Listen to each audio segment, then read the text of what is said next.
Welcome to Frank Dialogue Podcast. Thank you very, very much for each and every one of you for being here. My name is Onkgopotse JJ Tabane. I'm with Tumelo Motutwane. Tumelo Setlogolo. Setlogolo sa mathomo sa ga Motutwane. You know, I didn't know gore taba ya ba Setlogolo sa mathomo would be a hotly contested thing. I mean, I would walk in the streets, batho ba re o sho Setlogolo. Ragolo a go ke re tlogelang ragolo a ka. Hao bathong. Tlogelang ragolo a ka. Le ba re ka bona le Setlogolo tse dingwe. But when you think we are the first one. But motlhobonge Papa was a rolling stone. Wherever he laid his head was his home. Which I'm the first grandchild. There's no other that has emerged. So I am still holding that title. But good to see you, big bro. Good to see you, Tumi. We are here finally. We're here finally. You know what? I know that publicly you've been asked, when is your podcast coming out? Even God. other podcasters. Yes. What is going on? Why are we here? Because me and you are mainstream. What are we doing here? Look, I mean, you can see there's nothing in our ears. So nobody's telling us what to think, what to say. And that's exactly how it's going to roll. Yeah. Right? And really, this whole issue is about adding a voice to the freedom of expression. And I'm going to talk a little bit about that. Yeah. Right? But we thought, there's so many podcasts, why another one? And I think it's summarized by one sentence. Leave no one behind. Right. You and I may take it for granted that I can listen to an 1 hour podcast, maybe the 2 or 3 of them, and so on, and the data doesn't matter. But if I live in Alex, and I have to choose between buying bread and milk and buying data so I can listen to you for an hour. Yeah. If I'm unemployed and I'm downtrodden, I'm likely to choose first what will make me survive. Right. And then information consumption would then become a luxury. To be an added extra. So we thought, well, let's take, like we are doing today, 10 community radio stations, and connect them to the podcast. So the podcast is not just about the YouTube, but about an ordinary person sitting in Deep Kloof, listening to Josie FM. Yeah. Right? But doesn't have money for data, but can switch on their radio station. Right. And also follow. And we will, as much as possible, try and pull that together. Hence also a partnership with Sunday World. They're already having 2 million digital followers. So already we're saying Sunday World plus 10 community stations plus Frank Dialogue Podcast leaves no one behind. Right? While at the same time, putting a cement on freedom of expression. Yeah. So that you don't have people somewhere in the background, somewhere deciding, oh, those who criticize Zuma, please stay away. Or those who criticize Ramaphosa, don't say this here. Right. And whatever else. So in essence, what you're saying is some of the most influential, powerful thought leaders, shapers, may not necessarily have an opportunity to go to Kofifi FM, so that community can have proximity to them. It's not even about the opportunity. Yeah. It's about their attitude. If you say to a minister, and now you ask any spokesperson to say, let's go to Kofifi FM, you say, what? Kofifi? Who the hell listens to Kofifi? Or Alex?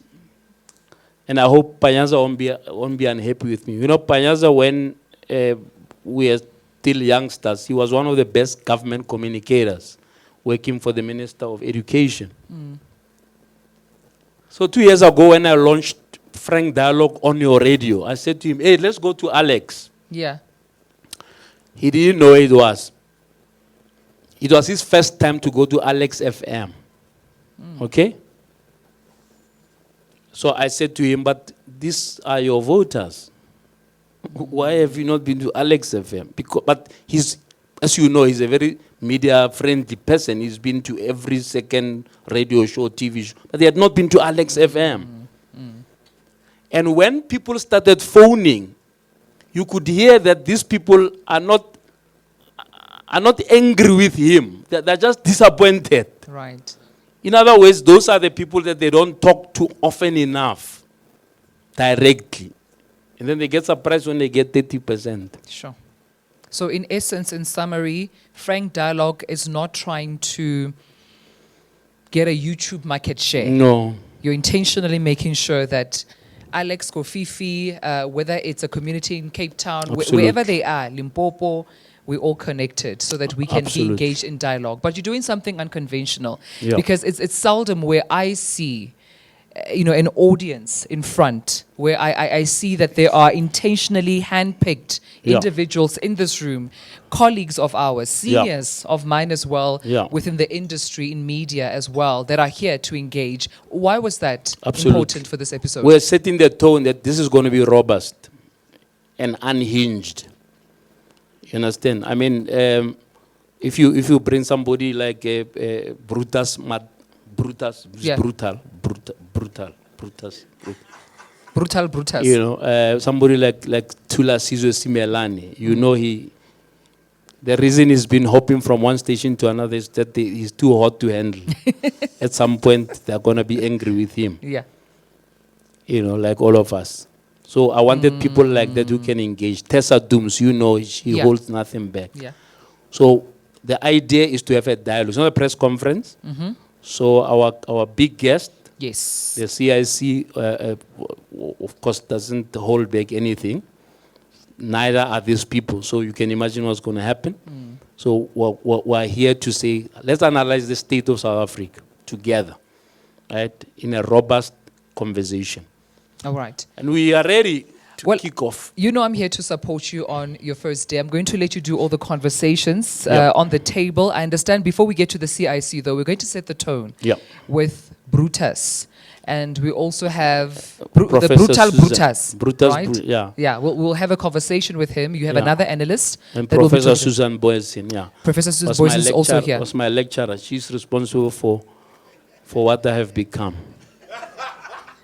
Yeah, no, we have to bring it back home. Where Okay. are the maths teachers and English teachers? They need to be also here because they've taught us something. So I'm Yeah. going to let you handle the conversations. Yeah. I will be in the audience and Okay. I'll be manning that conversations. But also understand that for those who are here in the room with us, ready to engage, they will also have an opportunity Absolutely. to engage with the CIC, Yes. right? So this will not be a platform where you ask a question, we answer, and then we leave it hanging. You ventilate engage, and you can follow engage up. and follow up. Yeah. Okay? So JJ, let me give you space and I'll be back soon. All right.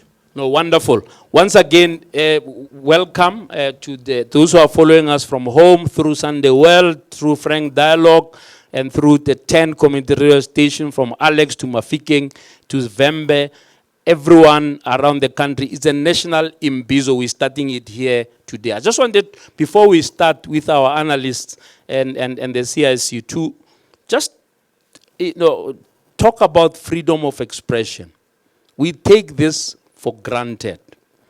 When I travel around the world, people say, oh, you guys are lucky because you can insult your president and you won't be arrested. You know, they make light of the fact that you can say to the president, he has a big nose and nobody's going to arrest you for that. But the issue is that actually freedom of expression is not as free as we think. In the time that I've been on air, I've been on air for about 7 years. If you combine radio, the 2 television or 3 television shows I've had, I've been taken to court more than 8 times. I think it's 7 times. If you add Trevor Manuel, to be 8. And all those people have failed.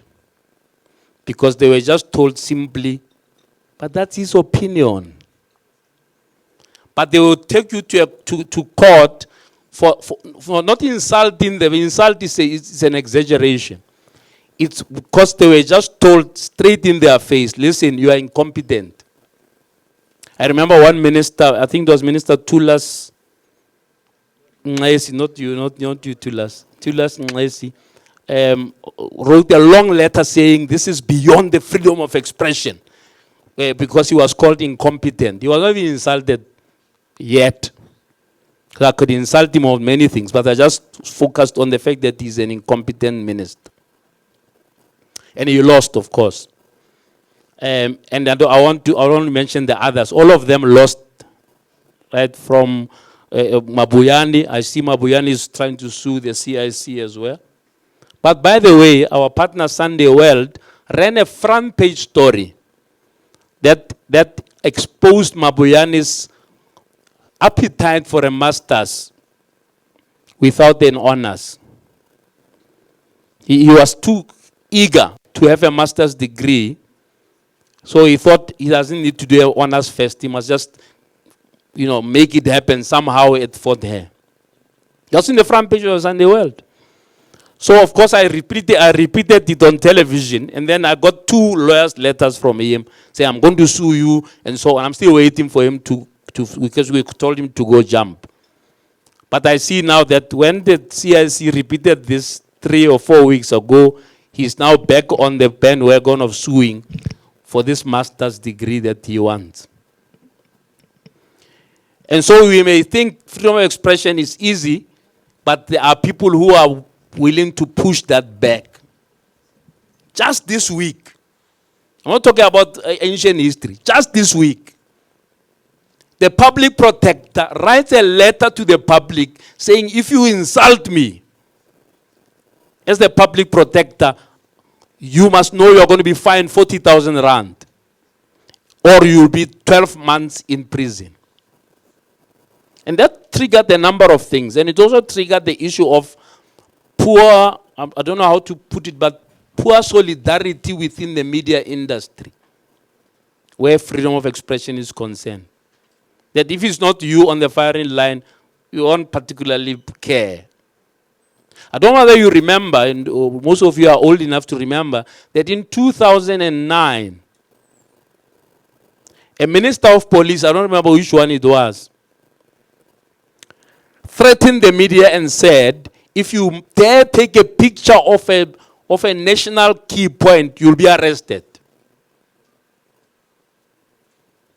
Remember, when we were in Kandla, they said, no, actually it's the key point, don't take a picture. Because now suddenly we realized where all this 240 million was going. The media, I think more than 4 newspapers went to print a photo of Nkandla and said, with a big headline, arrest us. And today I want to say to a public protector, come and arrest me now.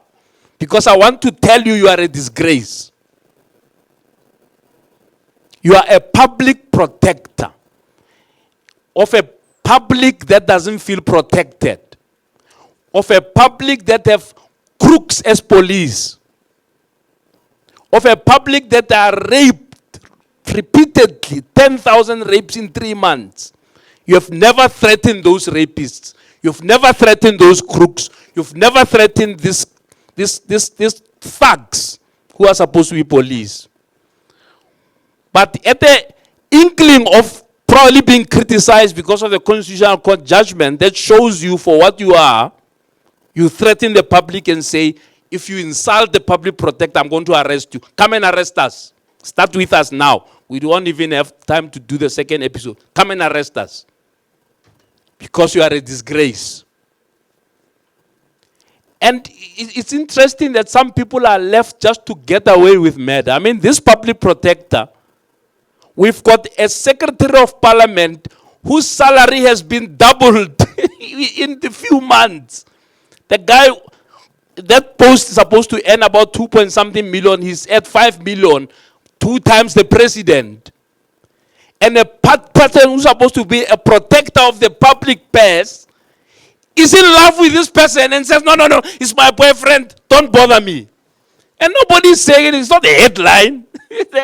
The lady is in love with the speaker or the Secretary of Parliament and chooses that instead of protecting you and me. But you and I get a letter from her saying, don't insult me or you'll be arrested. And then you think the freedom of expression is not under threat. It is. You've got a president who sits in an NEC meeting. It's actually ridiculous. Says, TV stations don't have a right to be negative, after all, the ANC is a governing party, they must not be so negative towards us. This is a person who hardly takes questions from the media when he does so-called family meetings. And so, the podcast environment means that while the mainstream is still struggling with people talking in their ear and saying, if you say this, you'll be fired and so on, we can be free at least to say something for now, because as I was saying earlier, I understood there was a parliamentary committee that called the podcaster to say, hey, we want to regulate you now. I said, oh no, are these guys not busy? Then I want to regulate people who have a microphone and talking to each other and their friends. How do you regulate podcast and chill? They'll tell you they are chilling and talking. You want to regulate that. And so we must be able to understand that freedom of expression is not going to be given to us on a platter. We must take it, because that's what people have fought for. And it's sad that I have to kick off this by talking to someone. I don't know whether you know who was the public protector before Thuli Madonsela. I don't remember. I think there was some fellow, I don't remember. He used to be the Human Rights Commission chair, and then he was made public protector. But he never shook any tree. Right? Do you know how many times people have insulted Thuli Madonsela? Some didn't even like how she sounded. They'll forget about substance of what they were criticizing. They didn't like how she sounded. They don't look like how she looks like. And then you've got this one who has not pointed a finger at a single politician, saying, don't insult me, you'll go to prison. It's an actual bloody disgrace. Let me bring in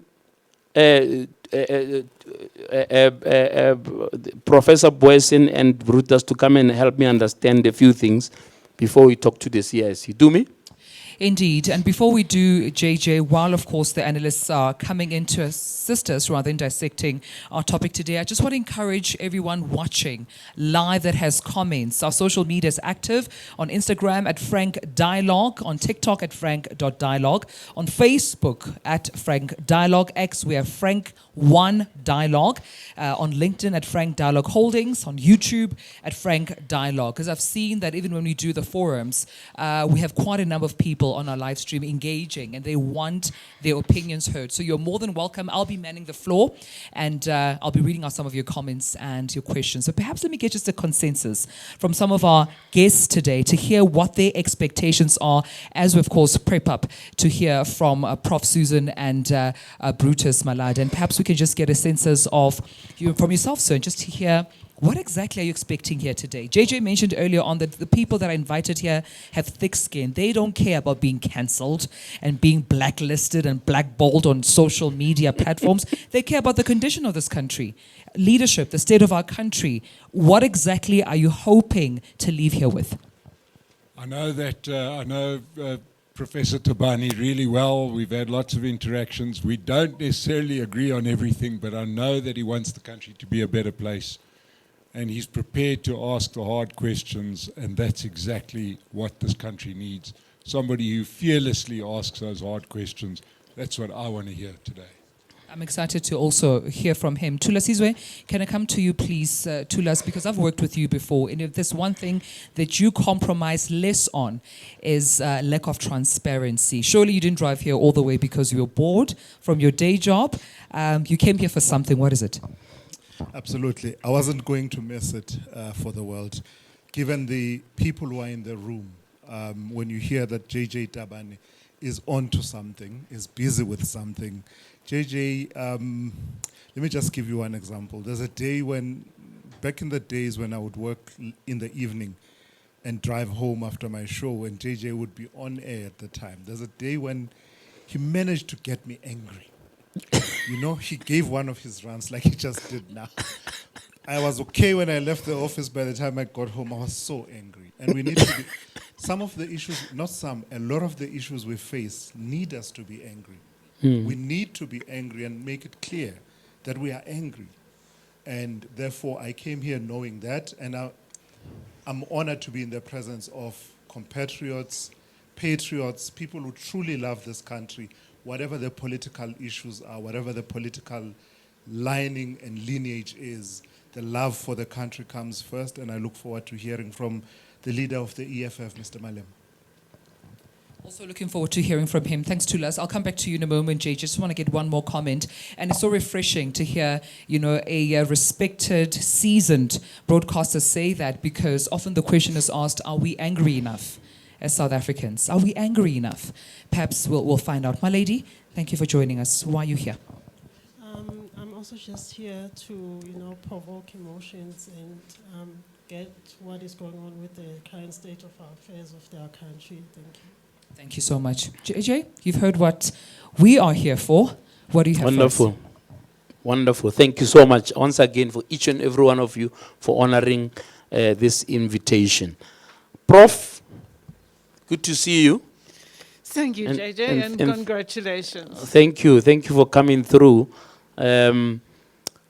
Brutus, thank you for being here. Quickly, we've got a couple of minutes just to set the scene.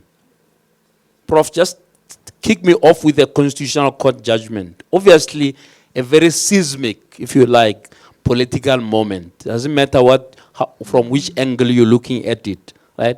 Yes. What do you think this means, right, for the state of the country?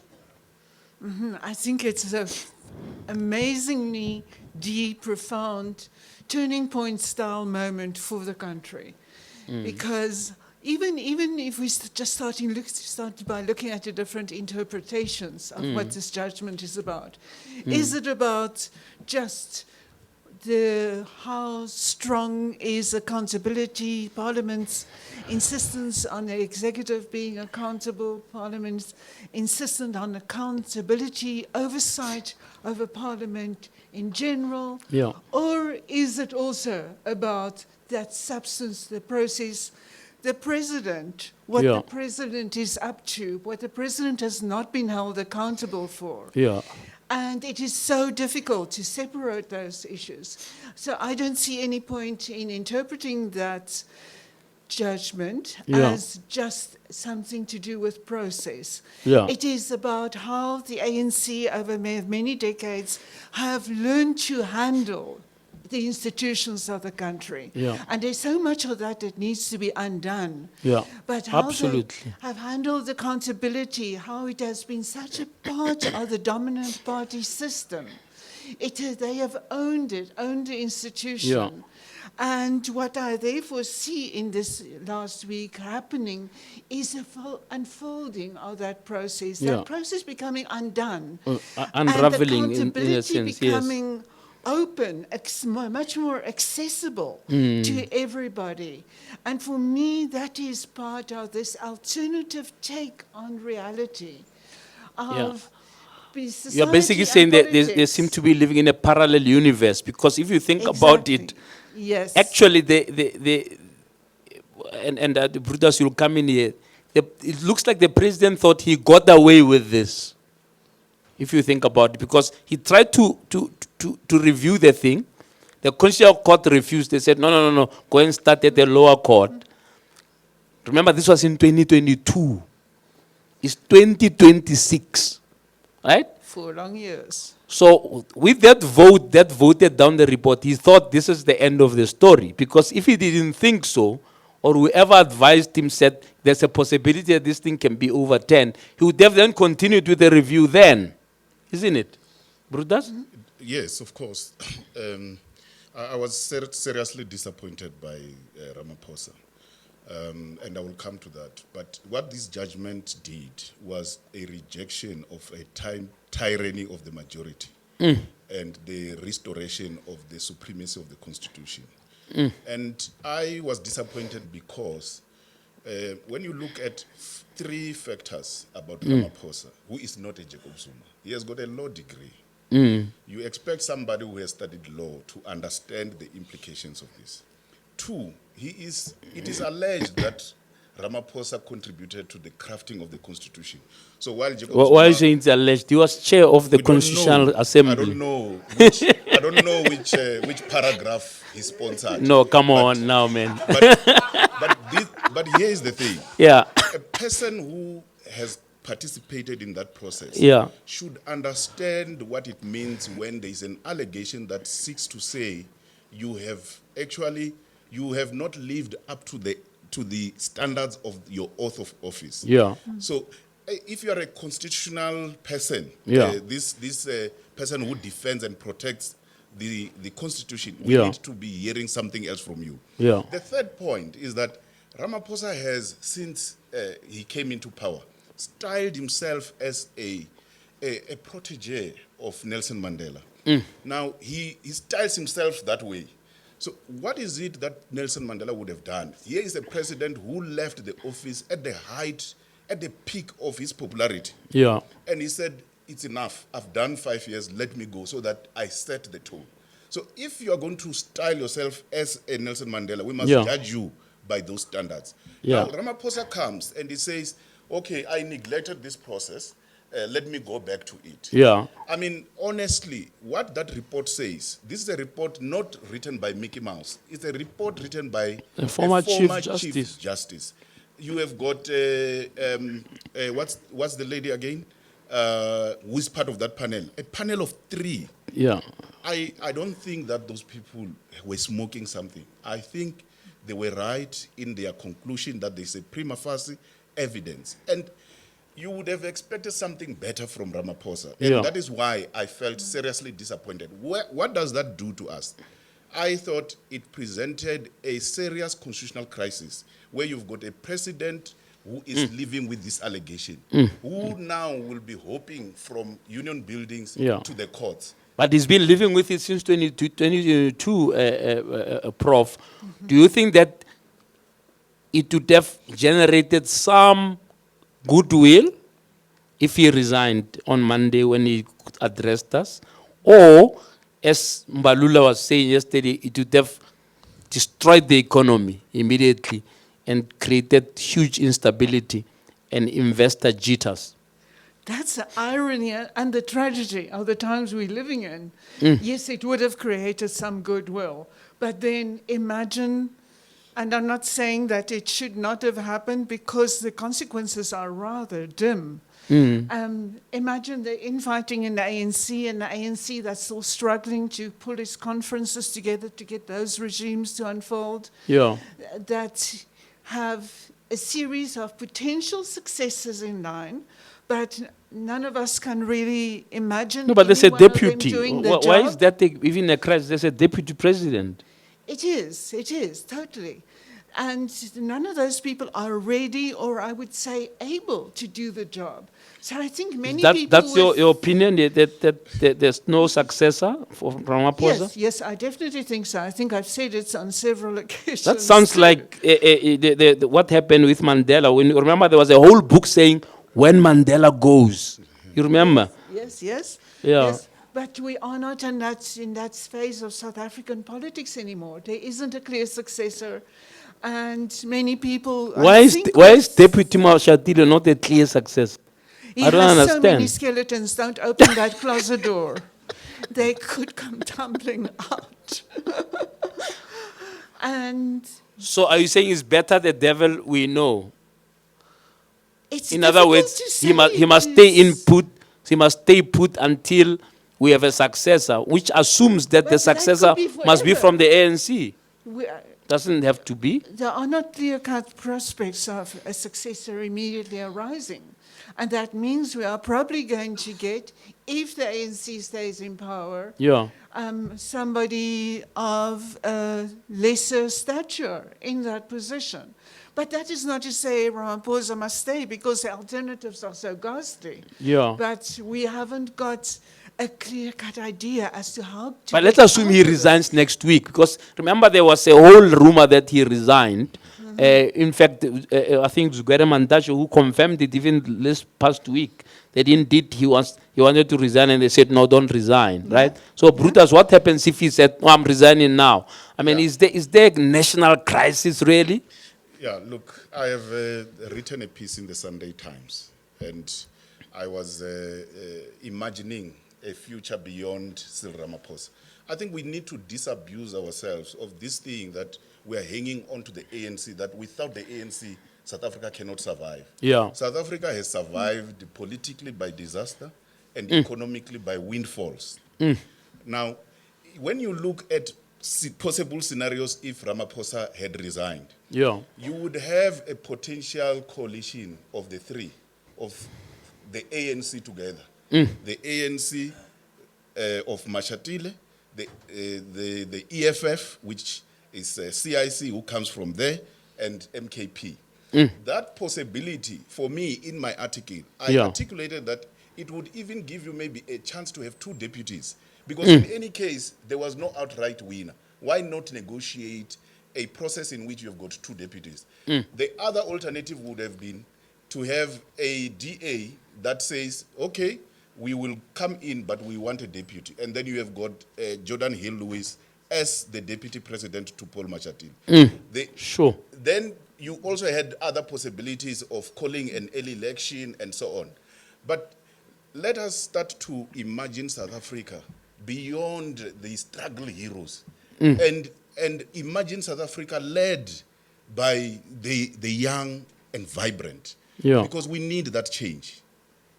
Prof, this so-called doomsday coalition, do you subscribe to that? Because you're talking skeletons and what have you, and that's probably what the DA has been saying. In fact, they use that as a campaign ticket to say avoid doomsday. Doomsday meaning EFF, MK, and ANC coalition. He's saying that actually could be what our answer could be. Your view? Doomsday Coalition is such a cheap escape from what the real issues in South African politics are. Some of these potential partners are probably better suited than others. Yeah. And accountability did not go along with former President Jacob Zuma, I'm sorry. So I do not see great alternative, positive prospects in that type of option. And You think that option won't work? variations on it could help. And opening up and bringing in more political parties, maybe the EFF could very well be part of it. Yeah. But I think... What do you mean could very well? But I mean, they're number 4 party. Are you saying that you in your ideal scenario, you would exclude them? I want you to be blunt with me because he's coming to answer. Given our present company, and even if present company wasn't part of the present company, I definitely think the EFF can have a big role. Can have a big role, Definitely. Yeah. Also because it brings in alternative constituents. Yeah. Also because it brings in alternative ways of doing things, not just being stuck in system politics. Absolutely. In establishment politics. And because if we don't bring the other constituencies in and make them part of this new expanded mainstream of South African politics, they're still going to come and have massive new lessons for the establishment system. But there's a lot of scaremongering, right? And especially when you say EFF, then people can be made to be scared. In fact, that's what John Steenhuisen used to say. I don't know what he said. He said something very, very bizarre. So instead of saying I'm going to tackle the ANC, he says your biggest enemy is the EFF, who at that point were number 3. No one should be scared of the DA's constituency that is so narrow, that is so tightly defined. And if politics doesn't engage much more broadly than that. What do you want the the CIC to answer that would allay fears of people who may not be as accommodating as you are in terms of thinking they can play a role? What do you want me to ask him when he comes now? Just one thing. Well, in the first place, those people should not have fears. They should have appreciation for broadening, expansion, inclusivity of South African politics. Yeah. So they should probably just be told, not even asked, just told, that being scared is not appropriate. It's not an option. No. But if you were to ask him a question, what would that question be for your own self? give me a good line that can sway that constituency that is not into South Africa, into participation in the stream. What can be done to make this your platform for you to engage with? Okay, wonderful. Brutus? Yeah, look, I think we need to understand as Democrats that the people voted in the manner that they voted. And they gave EFF a percentage that guarantees them 39 members of parliament. So he's a significant player. So in an event where there is a crisis, you would expect that all parties must come to, the table and form a government. But what is the one question that you want him to answer that would sway people who otherwise are scared, or they have a red, what do you call, swart gevaar or rooi gevaar? I think the main the main challenge facing the EFF is that it seemed to have reached a ceiling Already? or stagnated. Come on. Yes, if you look at the last elections and the 2024 elections, so they were not able to increase their number, of seats in parliament. Now, you need. And you don't think that's an MK factor? Well, you can put the MK factor in, but the fact of the matter is that they are there. Now, how do you reach out to a broader constituency? And I think the main challenge facing the EFF is to deal with the issue of the old Marxist rhetoric and say, in the world today, there is a communist party that is leading China. How is it becoming so successful? It's not a democracy, but the kind of economic policy that it is implementing. They say it doesn't matter whether the cat is the cat is black or white, as long as it catches the mice. Why can't the EFF do that?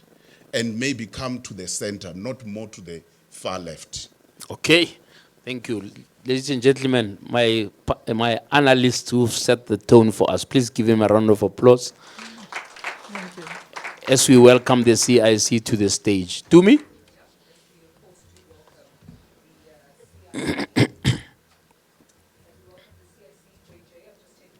Making sure that it's on. There we are. I think Brutus left us with something to think about there. Has the EFF reached a ceiling? And oftentimes when this question is posed, I don't know if you remember the infamous CIC picture at the stadium being airlifted, with the crickets. And almost like the Amandla sign, and people thought, they're definitely coming here to win. Then we saw what happened with the MK. I don't know if anyone had the same vision. I see you smiling there, so perhaps you remember the picture that I'm talking about. It's been turned to memes now. It looks a bit different now, if you let the Gen Z get away with it. But do you think the EFF has reached a ceiling? I think the problem that the EFF is having, the media is against them, is working overtime. Because now I think the CIC is very way ahead. Typical example, talking about the immigration or the xenophobic problem. The CIC said it a long time ago that we need to document these people. And everyone was against him. This week alone, former President Jacob Zuma repeats the very same lines. So it's all about who says it. And the CIC is always ahead. That's the problem, I think. We don't have the template for people like them in the South African political space. Thank you. Thank you so much. And speaking of President Jacob Zuma, we know the MK as well has reiterated that there may have been, some concerns that we need to raise, investigate, look more into when it comes to voter rigging. And I don't know, perhaps we can talk about that when it comes to the trust that we have in, our IEC, our Independent Electoral Commission, and public consensus. Is there trust with systems, with IT systems behind the IEC, with regards to perceptions from difficult political parties and the results and the outcomes we see at the results center? What do you make of that in terms of how those results, that trust basis, shapes how we view parties such as the EFF? Thank you, Tumi. So one of the things that is helpful is to also think about how, for instance, the IEC, as an elections management agency of the country, has been, at least with its track record, they've done relatively well, right? We can talk about their shortcomings in terms of whether they're doing voter registration as much as they should. But from a credibility and legitimacy point of view, they have none of that. And perhaps the question is that consistent throughout all democracy building and democracy sustaining institutions, right? And to JJ's point around what the public protector just did now, it tells you that perhaps it also depends on the personalities that are at the helm of those institutions. And we are not always seeing that. In fact, JJ refers to the Human Rights Commission, or at least, or even particularly the Human Rights Commission.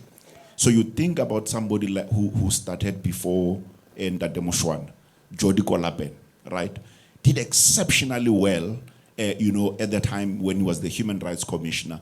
So to me, I would say perhaps what we must also be critiquing a little bit are the people who are at the helm of those institutions, because sadly, they take us through the ebbs and flows of those institutions' legitimacy and credibility.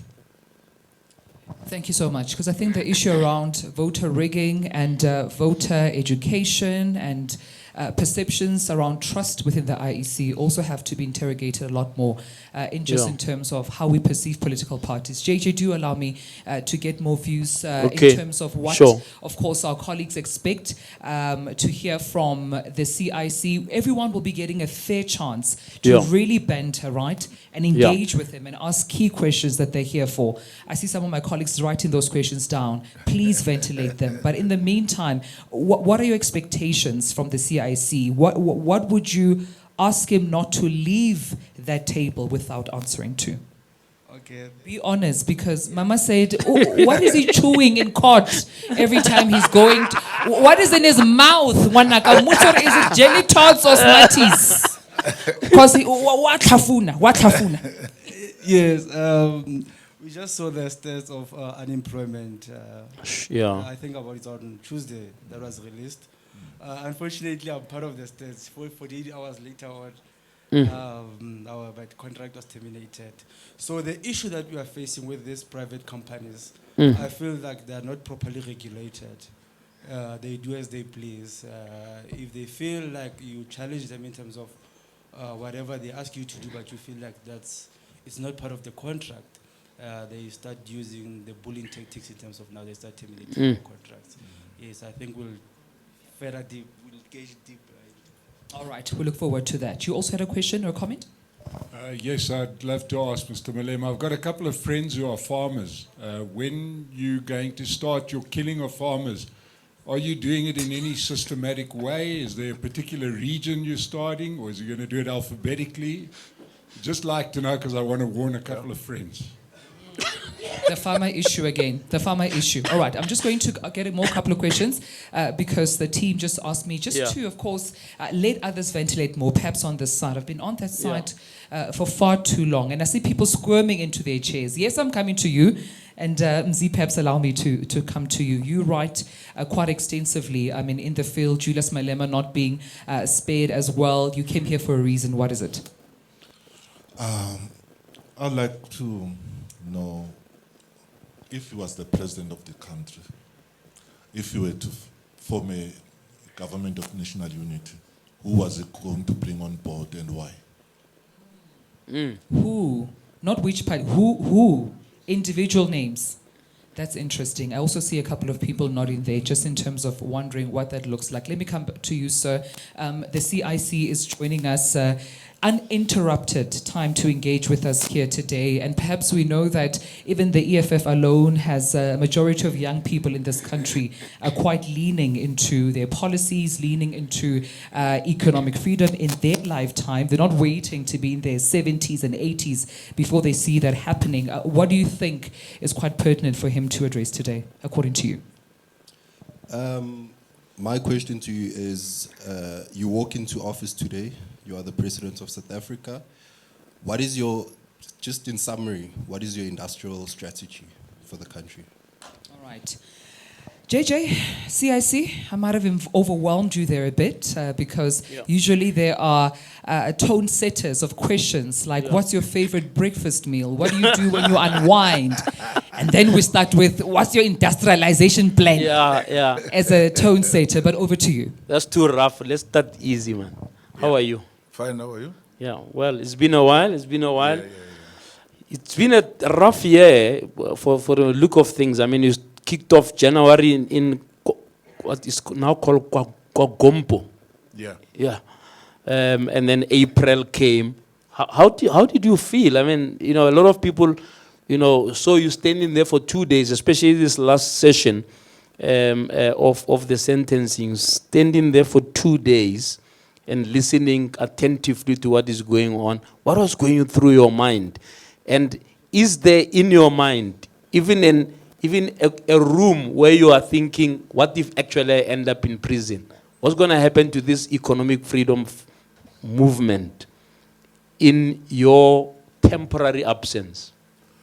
Well, thank you very much for the opportunity and congratulations with the new platform. Thank you. Nothing moved really, even when I was sentenced to 5 years.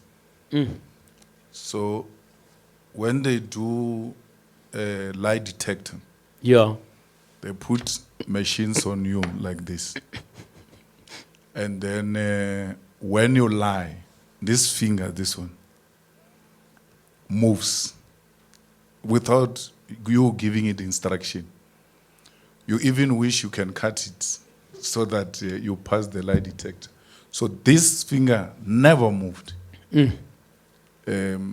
Because I joined the struggle so young, so much that I'm able to predict what is next. Because in her racism, she showed a dislike for me.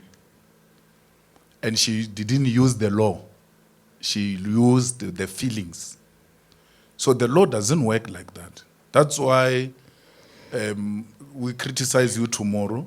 And the following day, when you are on the right side of the law, we agree with you. People say it's flip-flopping. It's the law. Unfortunately, it's not feelings. I might have strong feelings about Pravin Gordhan and what he did to me. But you can't ill-treat him in my presence and treat him outside the Constitution and hope I will agree with you. Doesn't matter how much I disagree with him. I don't work like that. So from the beginning, I just saw that we've got a problem here. And that has been an AfriForum strategy, that you ought to charge him with everything and try everything until we get a racist judge who's going to send him to prison. Not because I did anything wrong, because you disagree with me politically and you are unable to persuade me. You decide to use the courts to fight political battles. But I'm happy that we are in a constitutional democracy where there is a recourse. I will go to the next appeal court until the constitutional court, because I must find justice. Why? Justice is, I'm being sent to jail for having discharged a firearm in public. It's a Criminal Procedure Act. So in a criminal case, there ought to be 2 versions. And the one who alleges has to prove beyond any reasonable doubt that this is what this guy did. So the state comes with the gun and says, you have shot this gun. They even give it a name. They describe it. And I come with the version and I say, I shot a toy gun and I give it to her. I say, it looks exactly, it has got muzzle flashes, it has got the weight of a real gun. I give it to her, she's like, you can replay that if you've got capacity. Is the toy gun story your final answer? It's a toy gun, right? Then she says, this one who gave me this gun that I'm charged with, actually didn't give me a gun. And then they removed that gun from the case. In Criminal Procedure Act, if there are 2 versions, once you remove this version, only one version stands, which is my version. because the state was unable to prove beyond any reasonable doubt that this gun that is being described to have been handed over to me is the one that this guy handed over to me. In the absence of this guy, accused number 2, the gun is removed from the case. As I'm talking to you now, which gun am I being sent to prison for having discharged in public? Because that gun is not there in the police custody. Yeah. They released it. So when a gun is found to have committed crime, that gun is seized to the state. It's taken away. It's going to be destroyed because it was used to commit crime. Where is this gun that I used to commit crime so that the state can destroy it? The gun that they said I've used is with the firm, is working, is continuing its job. Yet I'm sent to prison for a gun that is not there. So that is not law. That is feelings. We tell her the gun was released before you passed judgment, a conviction. The guy was told a night before, come and take your firearm tomorrow morning. He arrives in the morning. He gets given a firearm back. A judgments get delivered after, because he can only get his gun if he's not found guilty. The state transport the gun from Danzani to East London that morning, which is not heard of, because once he's not found guilty, he has to drive to Danzani so that they release it from Danzani police station.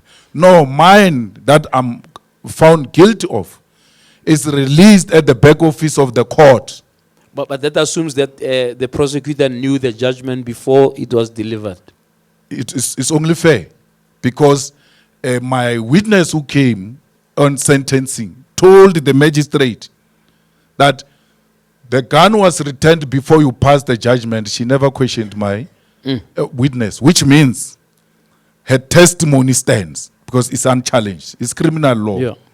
But the prosecutor did not challenge my witness who said, you gave away the gun. It's on record before the judgment. What happens is, on the sentencing day, we mentioned that the gun was released before you passed a judgment. She said, a firearm is released before the judgment. They say, yes. The witness said it in front of you. You didn't challenge it. Says, no, I'm just saying, I just want to tell you, this court is not aware of that. This court, which means the court is not listening. The court is not listening because it's racist. It doesn't care who says what. Then the prosecutor stand up to say, let me deal with this thing of the firearm being released. And then he explains. We say to the prosecutor, even if you gave him after the conviction, the not guilty verdict, you had no right. Because once it is used as evidence before the court, it is only the court that will determine what's going to happen to that evidence which was used in before the court. You have no such a power. You abused your powers. That's why we wrote a complaint to NDPP now, that the prosecutor abused his power in that he came into contact with the judgment prior and made this arrangement and so on. So that's why I'm at ease, because really she was not using the law. So the law and emotions can be in serious conflict. So in summary, right, you think that you would be able to be acquitted based on all those technicalities? It's not technicalities, it's a reality. Because there's no another case against me. Yeah. Because you said I'm given a gun. Yes, I was handed over a gun. You describe it. Then you are unable to prove it beyond reasonable doubt. The magistrate removes that gun from the scene. What are you left with? You are left with me alone. There's no any other version. What would have been an ideal sentence? And you know what happens? Yeah. After we debate that thing Yeah. in sentencing, that when she says, oh, I didn't know, then we argue that even if he gave him after, you had the role to determine what happens to that evidence. In a sentencing, she doesn't speak about that firearm, Yeah. which she debated the day before. Yeah. The following day, when she gives a sentence, that which was a bone of contention to her, that a firearm was released without her knowing, is not in a judgment because she can't answer it. Yeah. Your legal representatives seem to concede that even if there may be,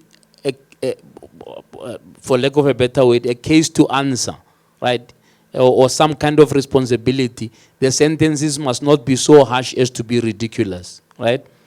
So are you saying that, okay, let me ask it this way, what would have been an ideal, if we set aside the fact that you believe this person is racist, there's an agenda, there's a political trial, AfriForum and what, and we're just purely looking at the fact that there was a firearm discharge in public,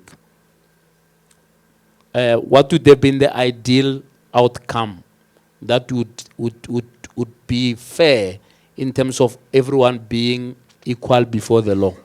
I'm equal before the law. I'm not any special. You allege I discharged a firearm in a public space, right? Where there is a joint operation center that is led by SAPS, which is direct opposite to the stage. The person who was heading jokes says, I didn't see any gun. I didn't hear any gun. Yeah. I was there throughout. The people were there. Not a single one of them complained of a firearm. Not one. On the stage, I had 4 SAPS protectors, which they gave their statements. Is there? And she never entertained that as well. Yeah. 4 VIP protection from SAPS. If I'm seen to be committing any crime in the presence of the police, they had a duty to arrest you on the spot. immediately. That did not happen. So when you say it's not political, what are you talking about? So later, you come with a video that is not confirmed who shot the video, who took what equipment was used. Yes. Yeah. Then you call gear house people, you bring the gear house video, they say no, the laptop that we used to generate this video is also lost. We don't know what happened to it, but here's the video. All of that has got no chain. The chain of evidence is broken throughout. You don't care about that. You really don't care. Why? Because you've got a predetermined agenda. Yeah. And that has been my struggle all my life. Yeah. You said last week that you are a political prisoner. Yeah. I've been. Like you, like all of us. Those of us who come from township, which Dariganakom doesn't know. Yeah. It's reserves. They were designed so this whole case for was prisoners. Fake. This whole case was fake for 7 years. Yes. Because you have to do a judge hoping. Yeah. With a hope that you'll find a racist judge who will not listen. And they were very fortunate to find one. Let's say for whatever reason, the higher court says, no ways, the magistrate was right, you go on your way to 7 years, 5 years, and there are others are in parallel, right? Has that even been a point of planning of any kind within the EFF that says, should our CSC end up in prison, what's going to happen to the EFF? Leave the EFF, my wife, my 3 kids. There's never been any planning. Yeah. Because it's not going to happen. I told you many times what's going to happen, what's not going to happen. Yeah. Even this won't happen. What's going to happen to Ramaphosa after the Palapala impeachment? He's going to jail. He's going. Ramaphosa? No, he won't maneuver. There's no way. Ramaphosa is going to jail. It might not happen now. Is there a history of that in terms of our legal system? I mean, just yesterday, the court has now said enough with Zuma, Stalingrad. come 2nd of February, the trial is starting. It took 20 years, I mean, almost literally, right? Is there, in your view, a possibility that that's what Cyril Ramaphosa will try and do? Well, instead of going to jail, as you are predicting. That's why I said to you, it doesn't matter how long it takes. Jail is going. Only death will save him. But jail is going. Look at Zuma, 20 years. You can count so many years. He can go and interdict that judgment and then proceed with those appeals and what. Yeah. He will still have to stand trial. It's unavoidable. So it's a waste of time. What do you do? Ramaphosa, then people say, no, this is not about the president. Or it's about what? Because they voted against the panel report because it said Ramaphosa must be subjected to impeachment. So everything has got to do with Ramaphosa. Yeah. So that judgment, you might say, procedurally, they were saying the parliament did not follow procedure. Yeah. At the end of the day, it's Ramaphosa. But where the Constitutional Court now says, straight. It's like monopoly. Don't claim 4 rand. Straight. Go straight to jail. Straight to jail. It says straight to impeachment. Not the speaker will determine whether there's impeachment or they don't say many things. But what about him taking it to review? Because they did open that, but also that window. No, they say in the absence of the court order, no one can stop that impeachment. So the review is not a court order. No. A review is not a court order. There must be a judge, like Judge Ludwaba, who said the CR17 is sealed in the office. There must be a judge who says impeachment is stopped until the review is heard. And that is unlikely to happen because that was a decision of a highest court. You have to go there. You have to the highest court. To ask them to stop their own decision. You have to go to, because there's no lower court that is going to say to the higher court, your decision must not be implemented. Yeah. No, you must go to the higher court. Ordinarily, president knows that for him to stop that thing, he has to go to the politically court. Is it strategic for him to stay in office and go through what will be really brandishing of dirty laundry if the report, the Section 89 report, is anything to go by from a point of view of the allegations being made against him? Why do you think that he's insistent on going through this process? He's not even trying to go for an interdict at this point to say stop or wait until I review and then you can come in. You know, I was one of the people who advised Ramaphosa before he was elected ANC president. I sat with him. His team had to call me because they had a problem with him on how he was conducting his campaign. I sat with him and I advised him. I remember at some point he was questioning me about something else. I said to him, do you want to become a priest or do you want to become a president? And those guys were so shocked that there's someone who can speak to him like that. I said, in a discussion like that, we have to be honest with each other. Yeah. So in order to win a conference. Remember, we're stopping a Zuma phenomenon at the time. And I'm made to choose between the two devils, which one is a better devil. And I chose him and I advised him. And we got, even before they knew that I've got a good relations with him. Yeah. And then he just developed an attitude after these pala things. You know. Yeah. Because if I still had that access, I would have said to him, this is how politics work. You must resign. Once you remove yourself from the scene, people lose appetite. For that impeachment even that process. Okay, let me deal with the impeachment. Yeah. Impeachment is not about 2/3 majority. Impeachment, it's a court process.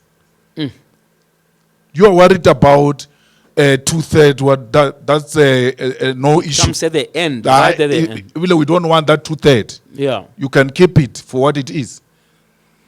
We're going to put Ramaphosa's workers there.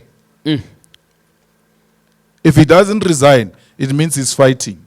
Therefore, we'll have to go and sit in that committee and fight. We'll have to put Ramaphosa's workers there. And they'll tell us all the stories. Even the ones you don't want to hear, you don't know about them. That's how workers work. We're not JJ. But we know utswa tšhelete gana kua polaseng. Bola nnete. Are tšhelete e thomi utswiwa.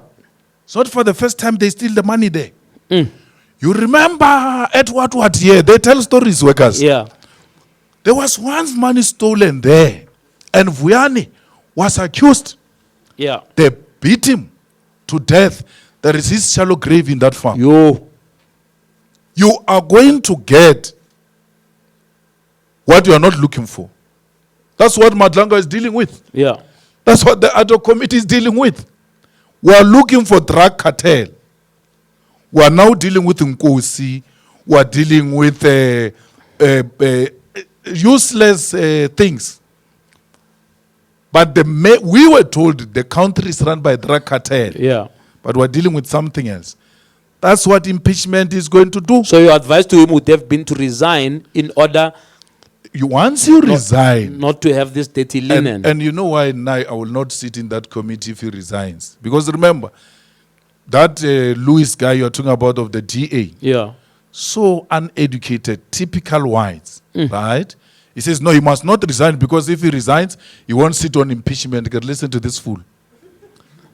You can impeach a former president. When Ramaphosa resigned, the impeachment doesn't stop. But politically, people lose appetite because you are no longer on their face. Yeah. You are no longer here. What is your... So once they lose an appetite... Yeah.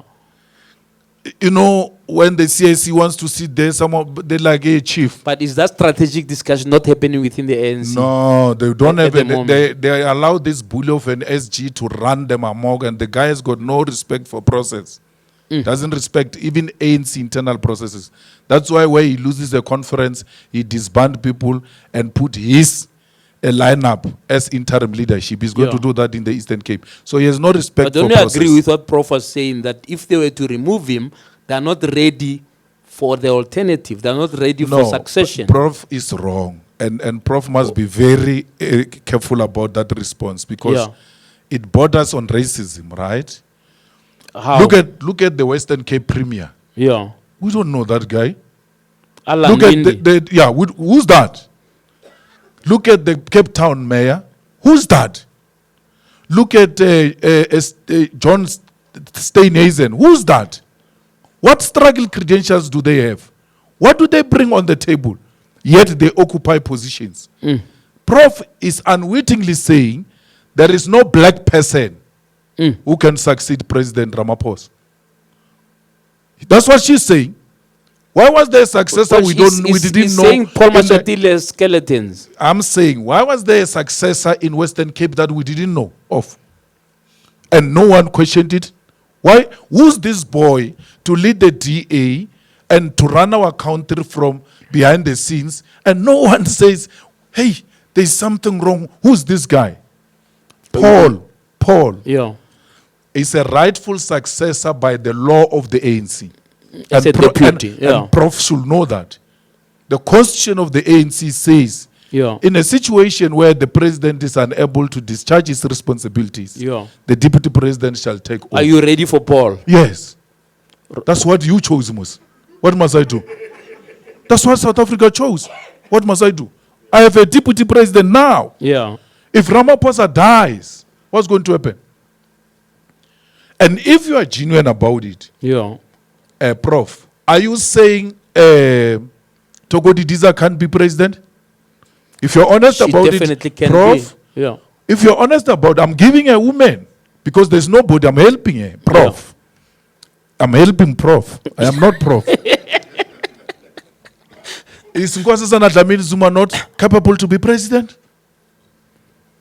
Is Naledi Pandor not capable to be a president? Am I not capable to be a president after running such a stable machine for 13 years, despite the challenges? What are you saying, Prof? There's plenty of people. Why? Yeah. Because you are a political head. They are people who are responsible for the governance of this country. You just play an oversight over them. That's why Prof can be president. She just passed the motion of no confidence on herself.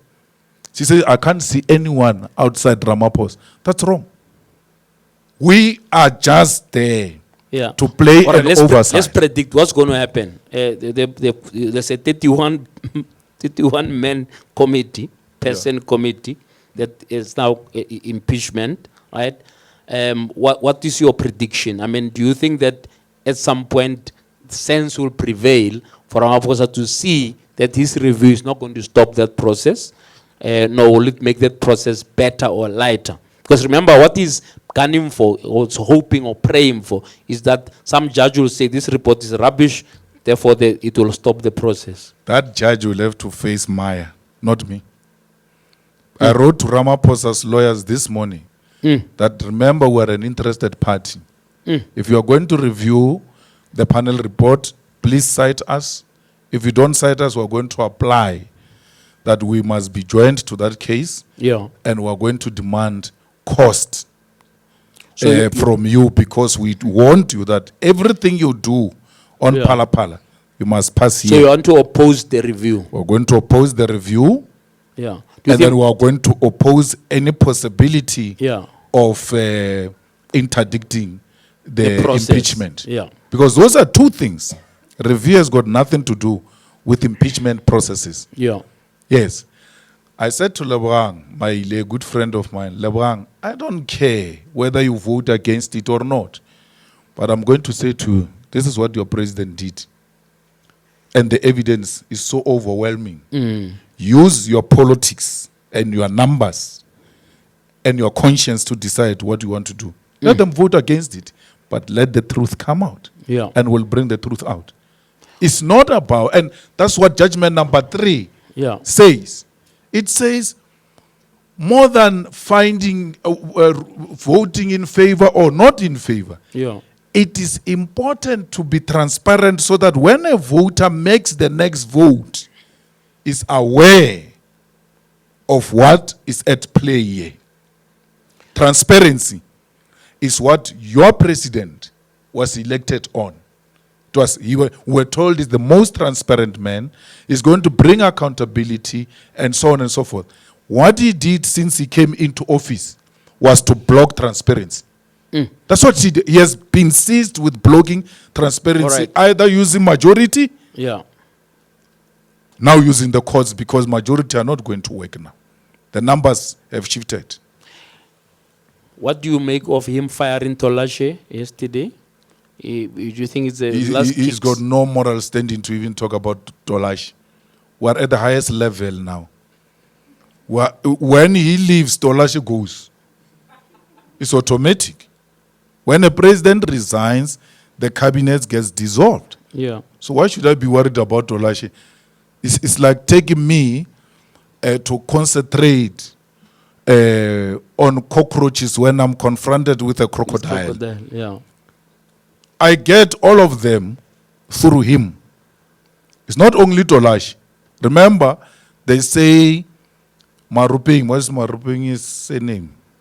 In the presidency, they say she also, it is alleged, she also received cars. There are many of them. But in that cabinet. He's not firing that one. No. He's not firing Steenhuisen, despite the fact that cows are dying. And Steenhuisen has got no plan on how he's going to save the cows. Remember, it's not just about cows. It's food security. The issue of foot and mouth disease is food security. Direct threat to food security. A minister is not in any capacity to deal with that matter, but he stays. We are run by crooks, if you listen to Madlanga. It doesn't care about us, and then don't create an impression with Tolashe that you must be seen to be doing something. It's very interesting in terms of ANC internal dynamics, because Tolashe is Mbalula's person, and Tolashe belongs to Krisani faction, Gwede and them, and he went directly there unless he got consensus from them that let's use here so that we shift focus from you, yes. and then we concentrate on it. And Yeah. that's what all of you are doing. You are falling into that trap of Yeah. moving from him into non-entity. I wanted to go to this one saying were led by crooks, by the Madlanga stories, that he didn't bother even after the first report, which we still haven't seen. I don't know whether you have seen it. That he's not firing the Minister of Police, who's sitting at home earning a salary of millions, close to almost a year now, right? What do you make of this whole Madlanga thing? Does it put a big question mark on the rule of law in this country? Because it looks like stories are getting worse about what the police are busy with, instead of busy with securing the country. Yes, I think, like I said, we are losing track of what we are looking for. We are looking for criminal justice system that is run by a drug cartel. That's what we're looking for. We've been concentrating on shenanigans of police. Correctly so. It's within the terms of reference. And then we'll go to municipalities and so on and so forth. We went to Mkunu, we're done. Where are the prosecutors that we've been told have received brown envelopes from out? You mean the judicial system allegations? The criminal justice system. Yeah. Because the allegation is that police, the prosecutors, and the judges are all in the pockets of a drug cartel. Yeah. We are not getting a prosecutors. We are done at the other committee, by the way. We never received any prosecutor. We are done at other committee. We never received any judge. That's why me and Skosana were fighting. He says, yeah, call judiciary here. I'm saying, Skosan, there's no person called judiciary. Give us the name of a judge. Of a judge or a magistrate. Then he says, yeah, Julius Malema used to criticize judges. Judge, leave Julius Malema. You are saying judges are involved. Give us a judge. So we have not gotten into the real capture of the judicial criminal system here in South Africa. We all know police have been involved. We all know police have been involved. And we didn't know to what extent have they been involved. Now we are exposed to that. All of those police that are involved must face the consequences of the law. They will, by the way. Even under Cyril, they will. Why? Small fish. I mean, look at Nkosi. What is his rank in the police? Some warrant, what? Officer or something. Who will not arrest Nkosi? What are the implications of arresting Nkosi?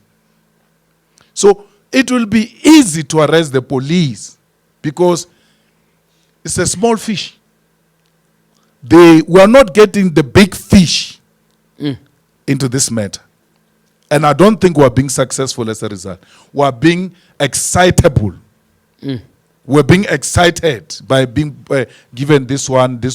I mean, they brought a guy there called Zeh Nguman. We're all excited because they said he knows Julius Malema. That's why we're being excitable. We're just being excited. We lost the plot.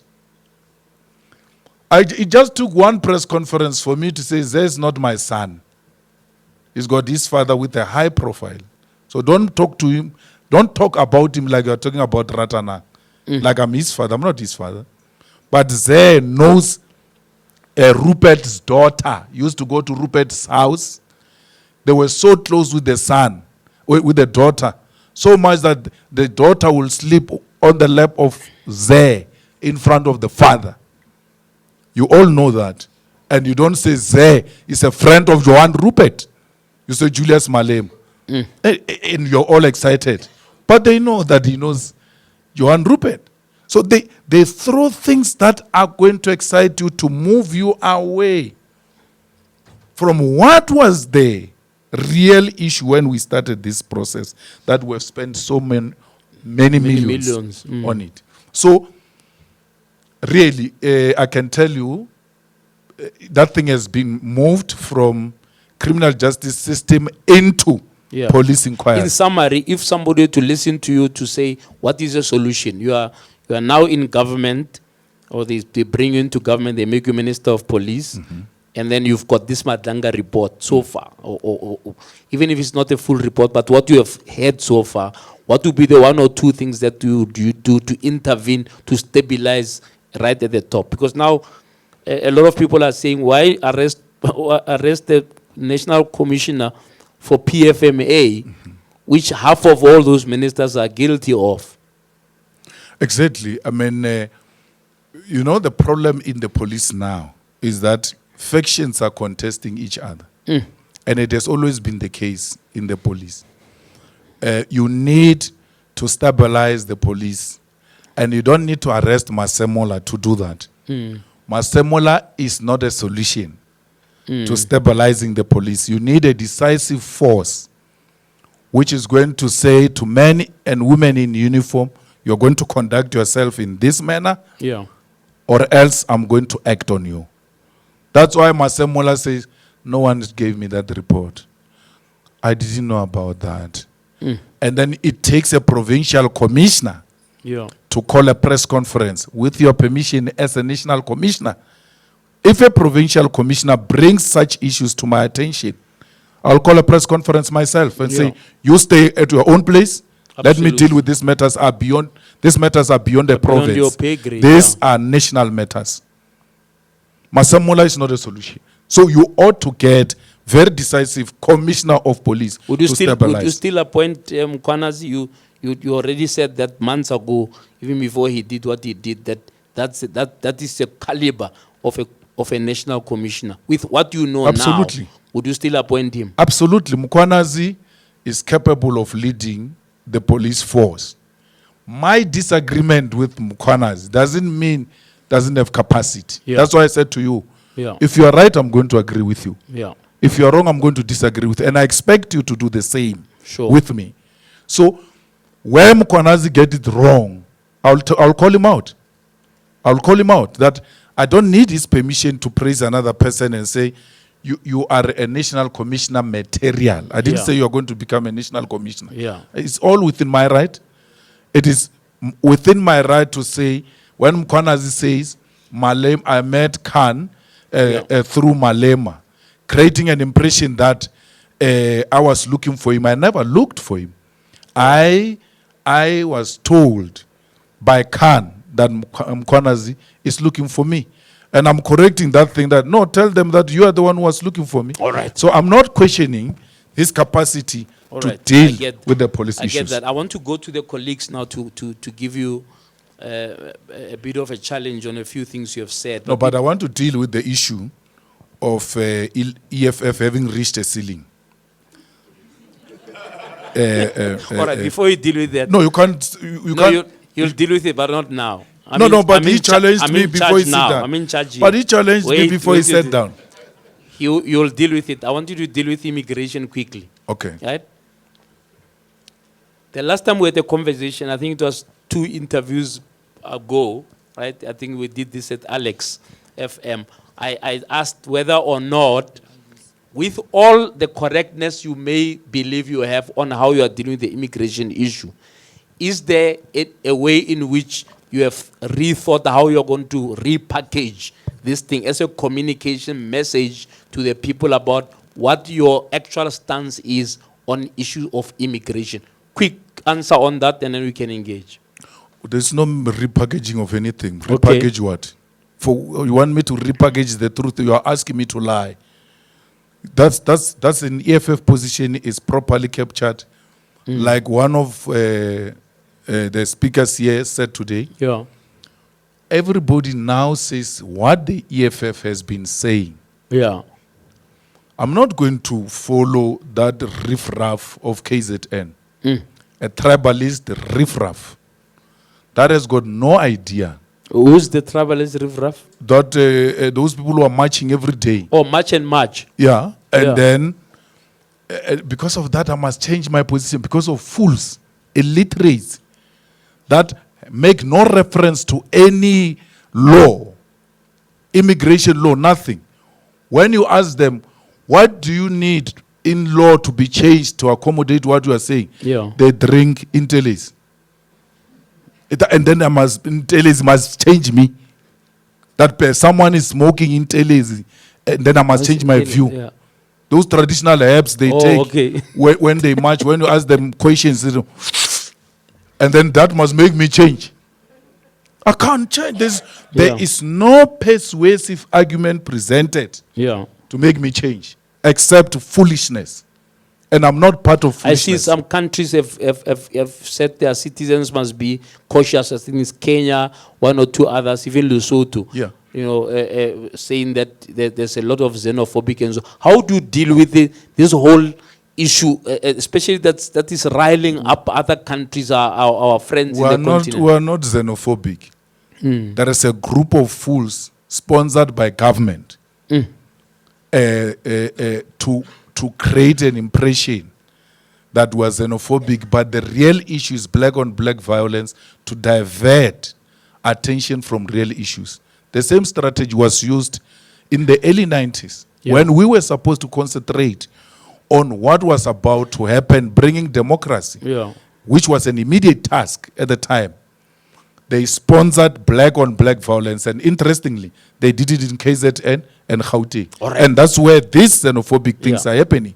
They are happening in KZN and Gauteng. Black on black violence. It's not xenophobia. We'll pick it up on that quickly. Ceiling. Well, going towards the 2024 elections, someone said you have reached your ceiling. Well, you know, it's not scientific. Okay. Because he must go and look at Ipsos report of December 2013. So before you make such an allegation, remember, we have to be very clear and scientific about what we're talking about. The Ipsos report of 2013 was putting the EFF at 16%.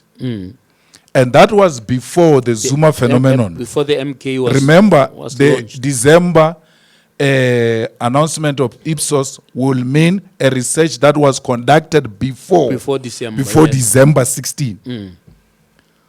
Now, at all material times, material conditions will determine what direction society is taking now. When the Zuma phenomenon came in, it was clear that those who came to the EFF homeless at the time, now they found a home. What they thought was a home. And now they went to vote for Zuma, and that's how the EFF numbers got affected. Materially, what's happening now, where MKP won elections 2024 with 1,400 votes, and you conduct a by-election there, they win with 700 votes. Which means people are beginning to realize that we thought we found a home, and there is no home there. And they are beginning to come into reality with what they are dealing with. And there lies a reality of the numbers of the EFF. Any objective research conducted in the recent past, it will tell you the EFF is growing and is growing very big, including in KZN. All right. Let's go to colleagues now to interrogate you a little bit. Colleagues, I'm going to give you a chance to ask the CIC questions, and you can also follow up before we move into the next person. Only move when you are satisfied. Who do you have there to me? I just want to start from my right all the way to my left. Okay. JJ. We'll be going per table. All right. As you mentioned, giving our colleagues, a fair Enough chance time, to really yeah. ventilate whatever questions they have before moving on to the next table. So I'll start with this table that I deem table 1. This is your opportunity, gentlemen. I see. Baba. Well, good. Please introduce yourself. I'm Tsopang Muloi, currently part of the state that is unemployed. Yeah, recently, 4 years ago, my contract was terminated. So now, I'd like to know in terms of EFF, we see in terms of the regulate the government department in terms of appointing executives and all other compliant in terms of that. But when it comes to the issue of the private companies, especially around here in Sandton, we've got private companies that they don't really abide to the law of the country. For example, the company that I was working for now, if I were to tell you now, they were deducting people's money, not paying UIF, not paying SARS. So I would like to know if in terms of EFF comes to power, how are they going to make sure that besides fighting the unemployment, how are you going to promote the health conducive working environment? Because if you look at Discovery showed that there's a phenomenon of suicidal because of the working environment. And in absence of suicidal, we have the issue of alcohol consumption. It's driven by the issue of not necessarily only unemployment, but the issue of the working conditions that we find ourselves in these private companies. I will park it there for now. No, thanks very much. I think let's start with the first one. Your issue is very specific. And we don't have to get into government. You know that. You have to just talk to Vianney after this. We'll attend to it. Because anyone who doesn't comply with the law of this country, especially labor laws, we've got a labor desk in the EFF that confronts them head on and say you haven't followed the following processes and you have to ensure that you follow those processes. Firstly, the rights of the workers have to be respected because they don't have to have a share certificate to demonstrate that they are shareholders. They are shareholders of that company, and therefore you don't treat your shareholders in the manner you are describing what happened to you. So many young professionals around Sandton have received help from the EFF where they get ill-treated, especially by the so-called private sector, which thinks they can do as they wish. So be rest assured, we don't need to be in government to deal with that. But by the way, we're in government. So where you are now, you are under the EFF government with an MEC of finance, a young man, highly capable. For sure, you had him articulating the budget of Gauteng. There was not very articulate. And you can see that there's just very good capacity in the EFF, and we are giving it that exposure to deal with those matters. Yeah. All right. Before we move on, table let's one, go to all table satisfied? two. All right, let's move to table two. Mr. Malema, as I mentioned earlier, the EFF seems to be quite... Please introduce yourself, Mike. Mike Sham from the State of the Nation podcast. The EFF seems to be quite committed to killing farmers. I was just wanting to know if you have a program. How are you going to do it? Is it going to go region by region, alphabetically? Have you got some kind of plan for how you're going to start killing those farmers, just so that we know what's on the agenda? Well, firstly, as a podcaster, you ought to be a very knowledgeable person because most of you call themselves podcasters and then you're just saying the most irrelevant and issues that can't be proven anywhere. As a podcaster, if I were to ask you now, show me a policy of the EFF where they are committed to killing farmers. Where is that commitment? Where is that policy of the EFF? You are part of the problem because you are engaged in scaremongering. Rightfully so, because you are a beneficiary of it. You have no problem just lying right in front of the so-called state of the nation. You are lying. There's no such a thing. The Constitutional Court in relation to the song, if you are referring to the song, because you may not know the difference between a policy and a song. That's white privilege, of course. People will not even think you will not know the difference because you are white and inherently informed. There's a difference between a song and a policy. The Constitutional Court has said it agrees with the Supreme Court of Appeal and the lower court the court said, and it agreed with us, the originality of the song has never meant anything literal. And that the song has always referred to the system, not to individuals. And the song was even sang by white progressive. Not people like you will not have sang about it because you wanted to benefit from the system perpetually, which we're still fighting.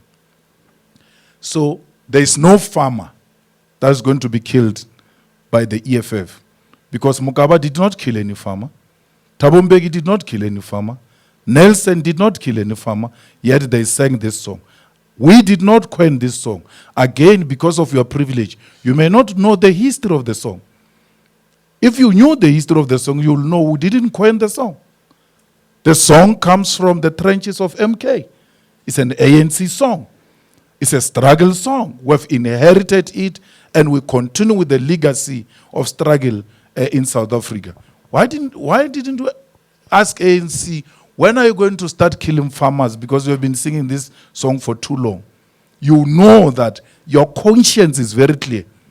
Your conscience knows that you are lying and you are engaged in scaremongering. And it's wrong.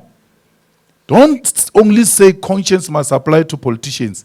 It must also apply to you, ordinary people, that you cannot go on a public platform and lie. You are not different from those who are going around saying there is white genocide in South Africa. There's no white genocide in South Africa. So please, as a podcaster, I've listened to you and I've seen how you engage your people. Come from an informed point of view. Don't come like you are politically informed only to realize that, no, you are just using your privilege to create an impression that you are informed when you are not. You are not informed. Your podcast is not a state of the nation. It's a state of swart gevaar. It's a state of scaremongering. If you want to kill a farmer, start with me. I've got more cows than you. And more cows than many whites. So don't think when we talk farmer, we talk white person. So you want to kill a farmer, start with me. The EFF will have to start with me. I'm a farmer myself. And therefore, why would I want to kill myself? All right. Why would I want to commit suicide? So I'm saying this because Prof said to me, give us something that when we leave here we'll say to our people. But we heard him. I'm saying, yeah, the white farmers have a place here. They are not going anywhere. That's why Trump called them and they were like, where? Assisi. We are fine. Because they know they are fine here. Who wouldn't want to go to America if you are struggling and you are being called by a president of America to come? Those who left, they are on their way back because it has been proven that it's a lie. It's a complete lie. So the fact that they are white people who go around saying we want to chase away whites is not true. We want to kill farmers is not true. If I'm going to kill whites, I will have to start with the friends of my kids. And I will have to confront my kids because they're going to say to me, Dad, why do you kill so and so? Why? Because we have become one thing. The fact that you invaded our land, you have been here for so long, that we have been into each other's skin so much that we cannot live without each other. So why would you wish away your relatives? Because to be racism is to be xenophobic. The Lesotho people are not Lesotho people. They are my relatives. They are my relatives. There's no one in the Pedi culture who will not trace themselves back to Lesotho. If you go to Botlokwa Mantata in Limpopo, those Botlokwa, their real surname is Mantatis. It's not Mantata. Because Mantatis, when she left Lesotho, She went to settle in Butlokwa. And she changed the surname, not changed it, just twist it around so that she can be accommodated in the area of Bapedi. And then that's why those Mantata people are called Batlokwa Mantatis. So when you say the Lesotho people must be killed, you mean my relatives from Butlokwa must be killed. You mean the colleagues we work with who are white, their children, and the comrades in the EFF, Carl Niehaus, must be killed. And I was saying to the EFF leadership that the problem with the EFF is that you have not gone all out there to recruit white people, progressive white people, to demonstrate to them that we have nothing against white people. It's just that we are calling out a system that privileged them, and they're individualizing it because they want to perpetuate the privilege, and we're not going to allow that. All right. If being means hated by those who want to perpetuate white privilege and white supremacists, then let them do that. All right. Mike, retort? So then why don't you stop singing the song? Because I'm continuing with the struggle that was handed over to me by Nelson. But you seem to have won that struggle. No, we didn't win it. That struggle is the land. That struggle is the means of production. That struggle is that the economic power must be shared amongst those who are here in South Africa working for this economy to be what it is.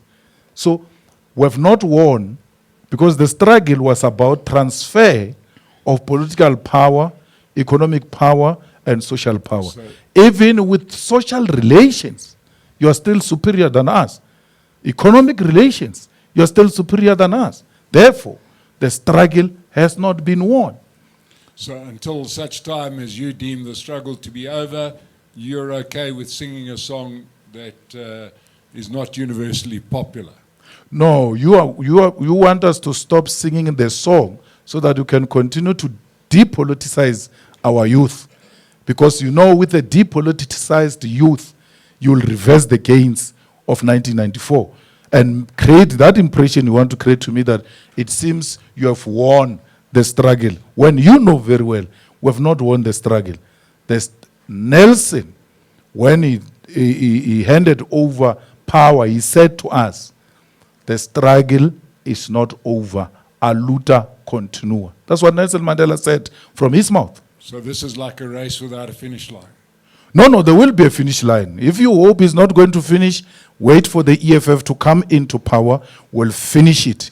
And you will still be here, my friend, and you'll be saying, oh, I never thought it would work like that, like you said after 1994. All right. Thank you, Mike. Let's go to the next one, Tumi. Good afternoon. My name is Lee Dupree. I am from a company called BE Innovation. We're a triple BE consulting and advisory firm. And my question for you, Mr. Malema, segues very nicely from your response.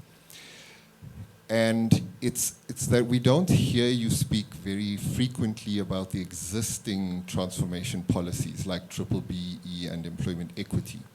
So I'd like to know, what is your party's position on those?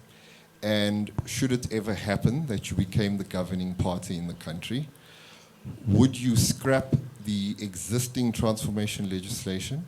Would you amend it? Or would you keep it as is, bearing in mind your position on radical economic transformation? Thank you. Well, our policy is very clear. We support triple BE. We don't support the way it was implemented because it was benefiting ANC beneficiaries only. That your company will have to surrender some portion to ANC-connected cabals. That we don't agree with. Our triple BE is going to start with workers. That's why I said to you, workers are your shareholders. That's how we must broaden it. We must make sure the workers benefit from every firm they work for because they are the ones who are sweating. They are the ones who are selling their labor in those firms. We will not scrap triple BEE. That's why we are in court. Everywhere where triple BEE is being challenged, we are there to defend it. We are in court to defend Expropriation of Land Act, which is not even as radical as the policy of the EFF, because it doesn't say without compensation. It just says expropriation. That is something else. You know, they've met us some halfway. So we may not agree entirely with how they want to approach it, but the fact that they give some power to government to expropriate with some compensation or something like that, that's fine. As long as we can expropriate, then we can talk about the other things. We have achieved the first part. The second part is waiting for the EFF to govern so that we can expropriate clearly without compensation in the public interest and for public use. So that's where we stand. We will not scrap it. We'll give it a radical version of it and make sure it is implemented. No white firm is going to leave. Capitalism doesn't run away where it thinks it's going to make money. They're just going to look at your policy and say, how do we maneuver this to make money within the same laws? What capitalism doesn't like is policy uncertainty. That we're going to wake up tomorrow, we don't know what's going to happen. As long as they know the policy, they want to work, how are we going to navigate profit within the same laws? So the white people who hate the EFF say, because our policies are the same as the ANC, by the way.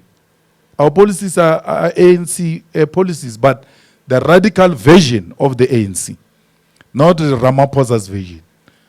Because let's go to the ANC. ANC says expropriation of land without compensation, by the way. But you choose, you say, if you go into alliance, into coalition with EFF, it's a doomsday. But you go into the party, into coalition with the party that has got the same policies as the EFF.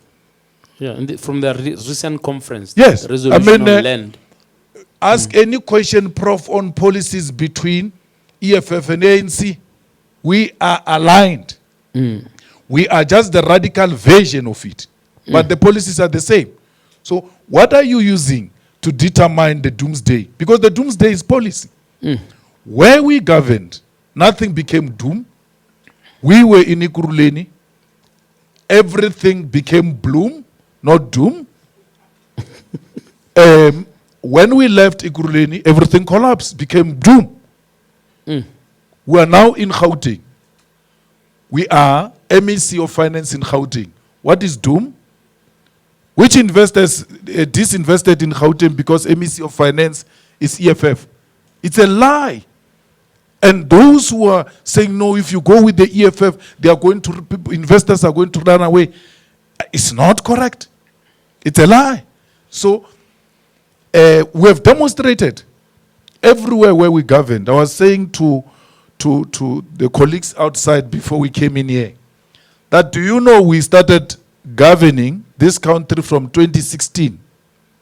When we said to when the ANC lost the metros and we said to the DA, take them. Because we said to the ANC, let's share the metros, they refused. We said to the DA, take them.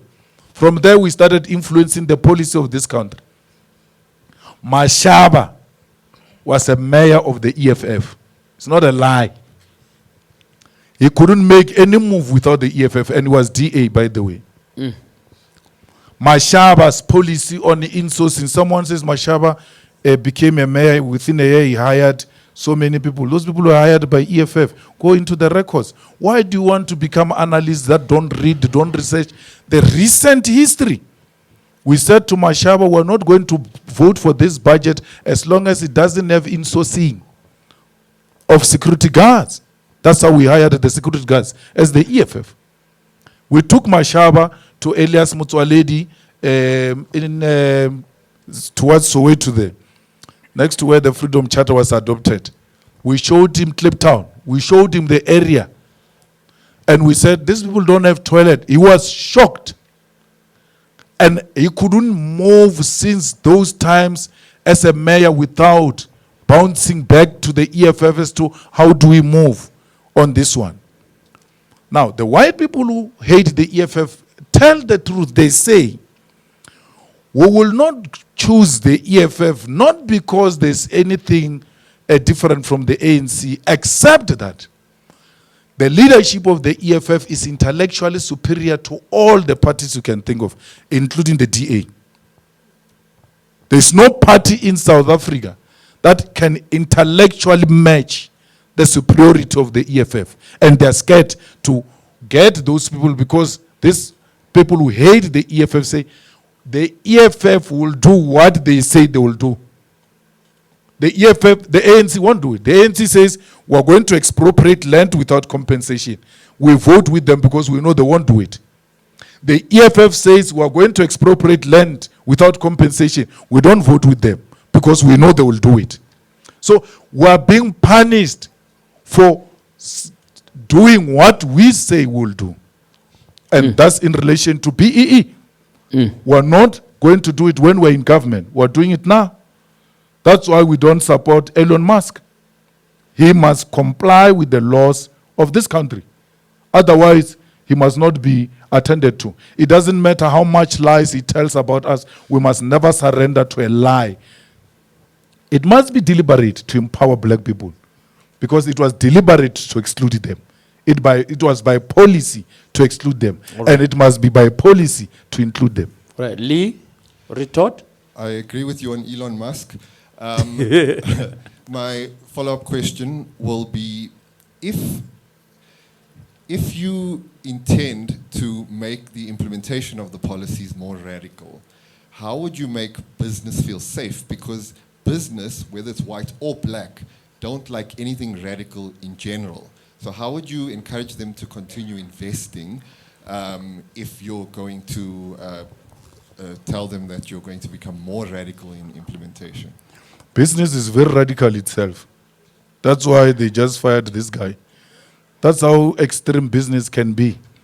So radical means we are not going to benefit the politically connected. We are going to benefit the broad black nation, which was excluded. That's what radical means. It means everywhere where it doesn't apply, this triple BEE, we're going to make sure it is applied. And we don't care what is their connection. That's what radical means. And they know what we mean. Because these minds today, they can't comply with anything, including the social responsibilities that they committed to. Because the shares in the mines are given to the politically connected. When the masses say, but you committed to build a clinic, you committed to build a school, the politicians are used to go and suppress those masses and to leave that mine alone. It will not happen in the EFF. You are going to give, if you have that politician with you, those are your own issues. Deal with them. But the portion that you said you are going to give to the masses, you are going to have to give it. There's no anywhere in South Africa where there could be a mine without a tar road. And a proper tar road that is the quality of Sanral. I saw Patrice Motsepe doing it in Skukuni, in one of the mines, building a proper, beautiful road in Skukuni. So we want the same everywhere. He was talking water in that mine in Skukuni, Mudigwa, for the community. I've then made follow-up. But that's what we want every mine to. When they say there's a mine that is going to be opened here, there must be happiness by everyone. That's what broad-based means. It doesn't mean these crooked arrangements of politicians benefiting on behalf of the masses, that you must watch us eating and you must be full. All right. Thank you, Table 2. We'll move to Table 3. Tulas. Good afternoon, JJ, Mr. Malema. I'm Tulas Wesemelani. I'm a broadcaster and candidate legal practitioner.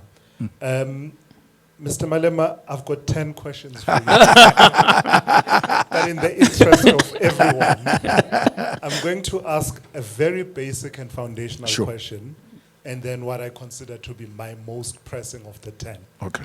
Then you and I can engage in future. My foundational and basic question, it occurs to me, Mr. Malema, that values, not that it occurs, values are important. That's why our constitution starts there, laying out the values that say, if you don't stand for something, you'll fall for anything.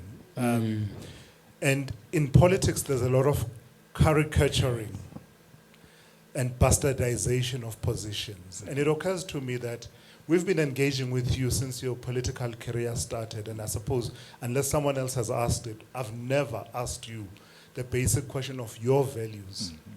What do you believe in, you, not the EFF? We engage with your policies all the time. We question your tactics in politics, but I don't believe we've ever asked you, what are your values? What do you stand for? People sometimes accuse you of flip-flopping, etc. What do you stand for? What are your worst fears? What motivates you to connect with the policies and tactics and the beliefs of the EFF? Then my follow-up will be my most pressing of the 10 questions. My values is equality. I want to see all of us equal in this country, and I want us to benefit equally from the economy of this country, from the government of this country, and from the mineral and natural resources of this country. Those are the values I live for. And those are the values that makes me to wake up every morning to continue the struggle for economic freedom. And therefore, that's what drives me, what connects me to the dynamics of ordinary South Africans on daily basis, is the struggles that our people are confronted with in relation to my values. As long as that has not been achieved, I'm duty-bound to continue this struggle until the last person is liberated. I was saying to JJ that, you know, one day we're in the youth league, and Floyd said to me, let's go and buy food, traditional food in Soweto. And I was like, why not? We were sitting in the office, so we drove to Soweto. And when we parked, it was in Shawela. We parked at the house. It looked exactly like my grandmother's house during those times when I was young. And before I changed my family condition, I was like, this is bad, man. So we went in. When we went in, it smelled exactly as the way my grandmother's house used to smell at the time. And then something just disorganized me. And I said, you know what?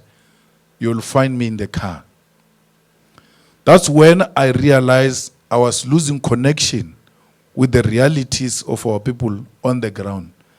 That's where I realized that I was enjoying palace politics. And I was becoming detached from the masses of our people. And I told Floyd when he came out of that house that this is bad. We listen too much to ourselves, that we have built so many RDP houses. We have empowered so many people. But those have not translated into reality that affect positively our people on the ground. So those are the people that I connect with, and those are the people that make me fight on daily basis, because I come from there. I don't read about this. When I get exposed to it now, all memories just come back that, Kana, this is what I joined the struggle for. And that's why I must continue to fight. I'll tell you why I asked the question, because sometimes based on your values and people's readings of your values, they seek to predict if X happens, what would then happen? And a typical example, the best example I can give, is this whole conversation about what happens if you go to jail.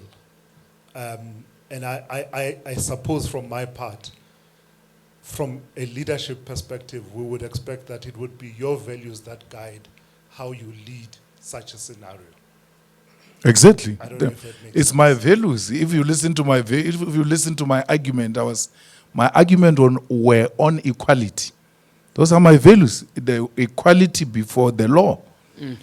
And on the basis of that, I challenge that court decision. It is my values that have made me to stay in this position, to continue even when I'm sentenced to 7 years. Why?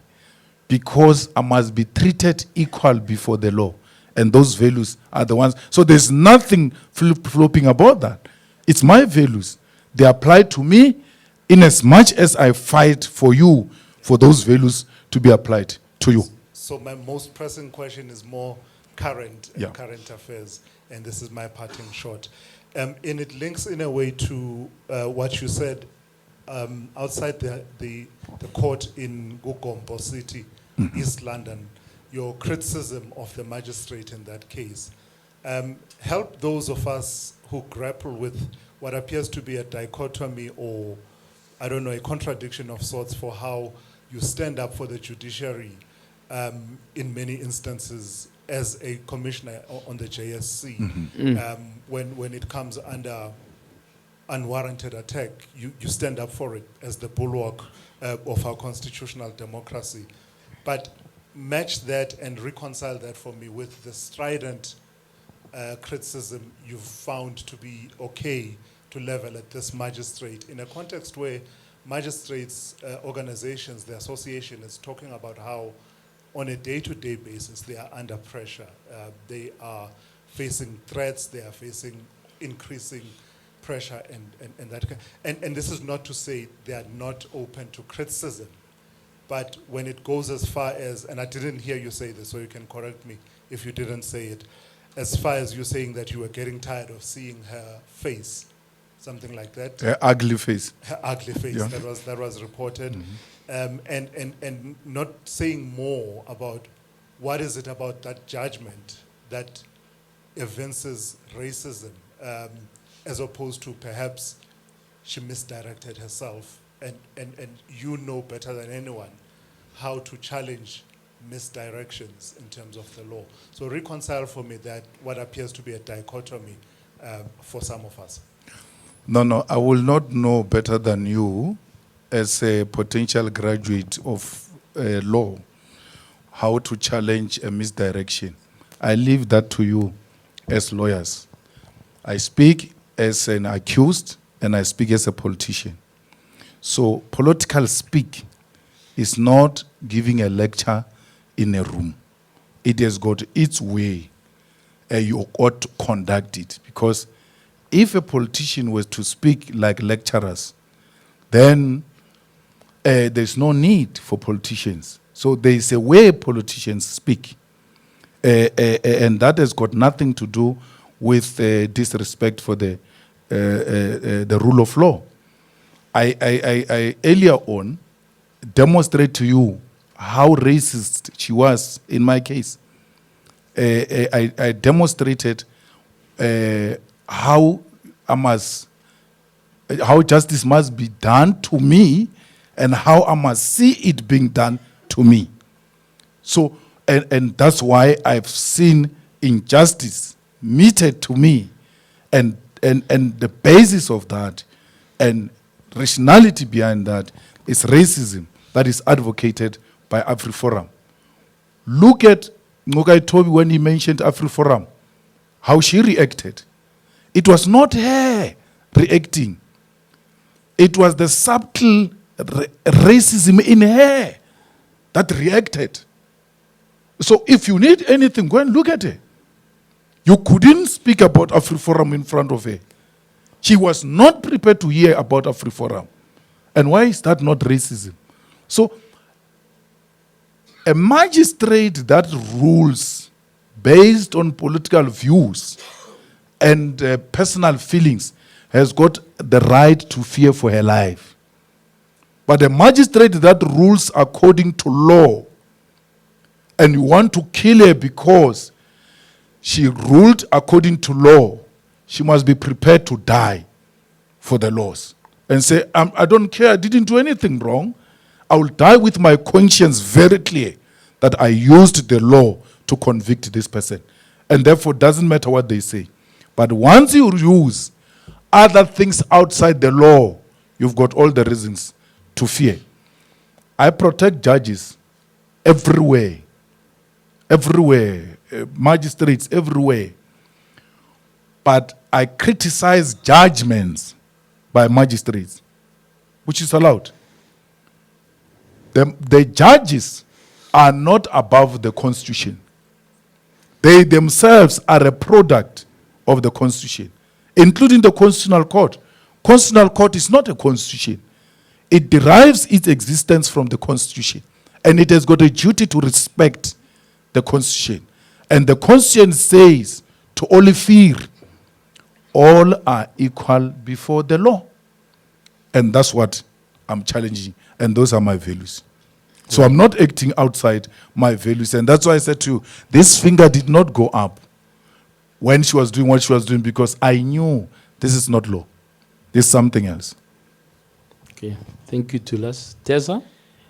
CIC, you were quite animated at the question about the ceiling. You didn't introduce yourself. Oh, excuse. It's because JJ knows my name, so JJ knows me so well. Yeah, he just calls you by name. Tessa Dooms, I'm from the Rivonia Circle. Okay.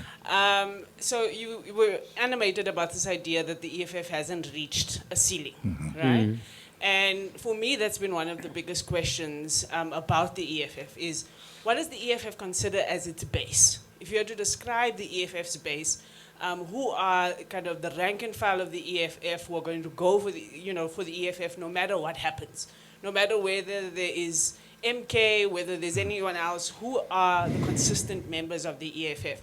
And I ask this in the context of a few things. So I don't want to ask many questions, but I'm going to embed them in this one. The first thing is that one of the most organized parts of the EFF seems to be its student command. So correct me if I'm wrong, that seems to be the base and the place of organizing that has been strong. The EFF has, even in its conference eras, spoken about your concerns about your branches and your structures within communities not being as strong. But that has not been the case with the student command. But then the question, because the student command has been strong for a long time, the question is, are those students then not, when they graduate, are they not staying with the EFF? Are they not staying voters of the EFF, members of the EFF? What's happened with the attrition within what seems to be a very strong student and youth base? The second part of it is that the EFF has been one of two parties that has had an anomaly within the South African landscape of focusing on registering new voters. The other one is the PA. They've grown through new voters, and the EFF has been consistent on always having big registration campaigns. I think about a week or so ago, you pointed it out as well, that the ANC, the DA, the other big parties are not going to try and register new voters. They don't want new people in. They want the known factors to come in. But at the same time, before the 2024 election, the EFF said you had hit 1 million members. And then when we got to the results, it didn't bear through. I refuse to believe that that's simply a matter of the MK party, because that assumes that you're just taking from the same pool of people and they just move to MK. That's too simplistic. How do you explain in that context why the EFF's numbers are not doubling and tripling? Is your membership base not solid? No, thank you very much. As a Rivonia cycle, you can't say it's simplistic without basing it on scientific argument, because you ought to go back to the results and look at where did the EFF lose the votes. Where the EFF lost the votes is where MK got the votes. That's how scientific it is. It is in KZN where we lost thousands of votes and MK benefited from that. And then you come to the portion of Gauteng, that side of Katoras. Katoras has got full meaning. Kutso, no. Katlehong, that's in those hostels there. That's where MK benefited. Then you come to Soweto in the hostels. That's where MK benefited. and the EFF vote there went down. Then you go to Mpumalanga. In Mpumalanga, where MK benefited, it's where it used to be Natal, KZN. So the democratic dispensation then cut it and sent it to Eastern Transvaal, which we now call Mpumalanga. That belonged to Natal. So more than anything, I don't care who says was, the MK is a beneficiary of a tribalistic vote, because then you go right into KZN, you go to that municipality where Mutolo comes from, that side of Kokstad or something, where they speak Xhosa. Kokstad, where the Xhosa speaking people are found in KZN.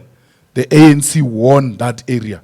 The MKP did not win that area because those are Xhosa speaking people. So that's how scientific the whole thing is. And the base of the EFF is the youth, as you have described it, is the youth, a black youth. It doesn't matter whether... Not necessarily students. No, black youth. Black youth. It doesn't matter whether they vote for the EFF or not, because the problem is when you want to attribute struggle only into voting. The struggle is about what do people resonate with on their daily struggles and what seems to be coming for them in terms of problems that they're confronted with and resolving those problems. So the black youth based in the rural and township and in the institutions of higher learning. So that black youth, there's no youth vote that you say, yeah, today is only youth voting, unlike the students. We are able to demonstrate it with the student because in the institutions, it's exclusively for students.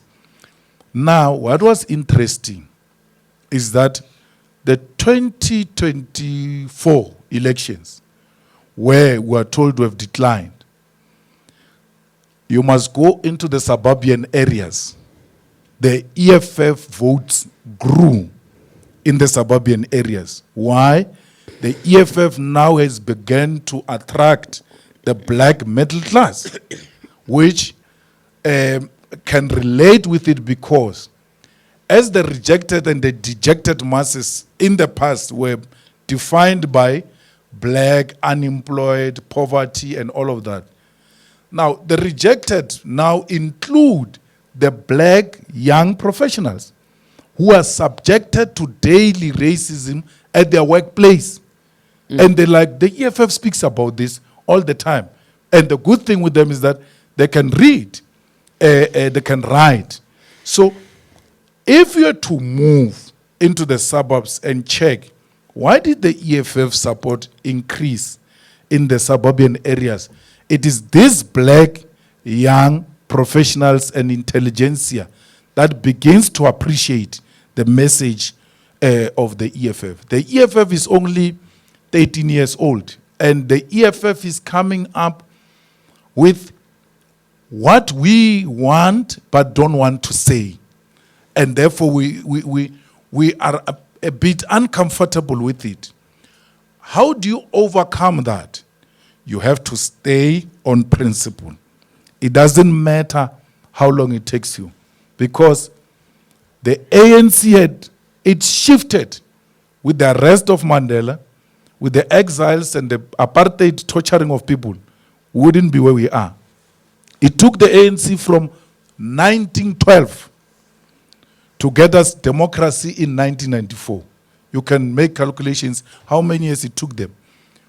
But those old people of the ANC never moved. They said, we are all going to vote in this country and the majority must rule this country. And it happened exactly as is.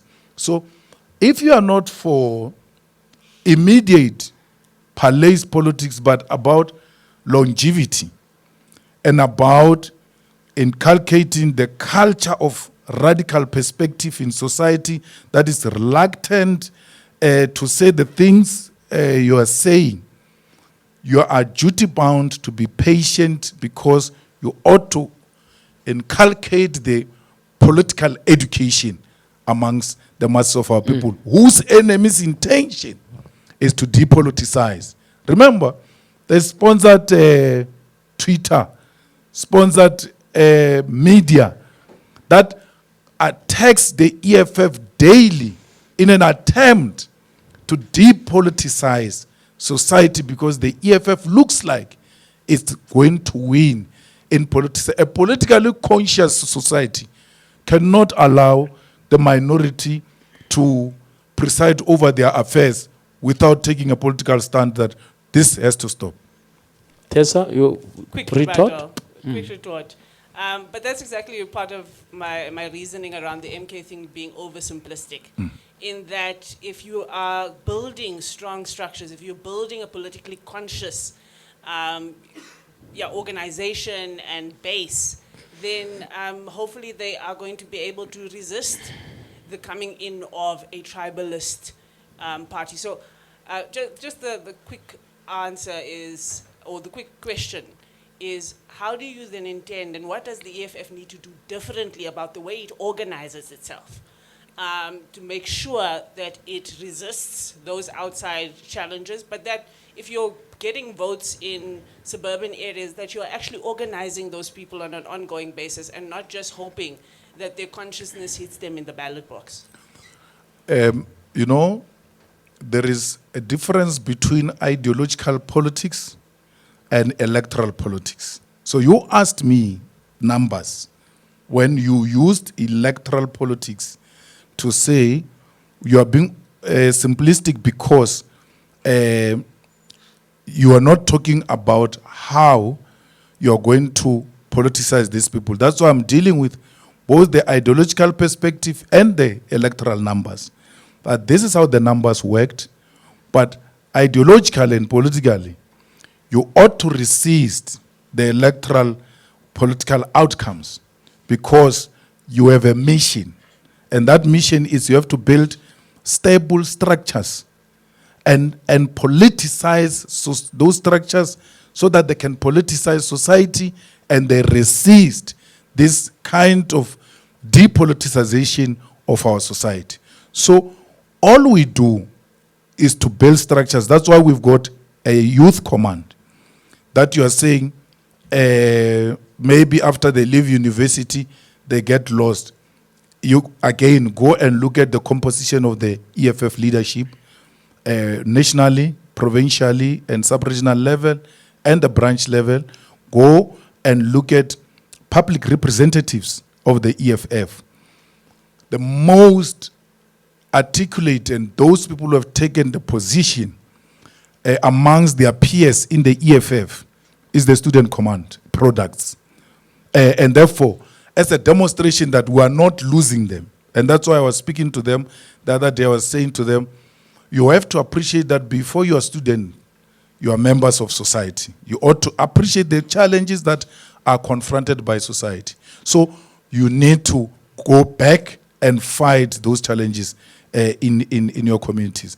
So we are the party that has sustained its constituency and has sustained its membership and has managed to integrate a generational mix within its membership and the leadership, including the gender question. Remember when we were coming up as the EFF, we used to be criticized that we don't want women, we do this and all that.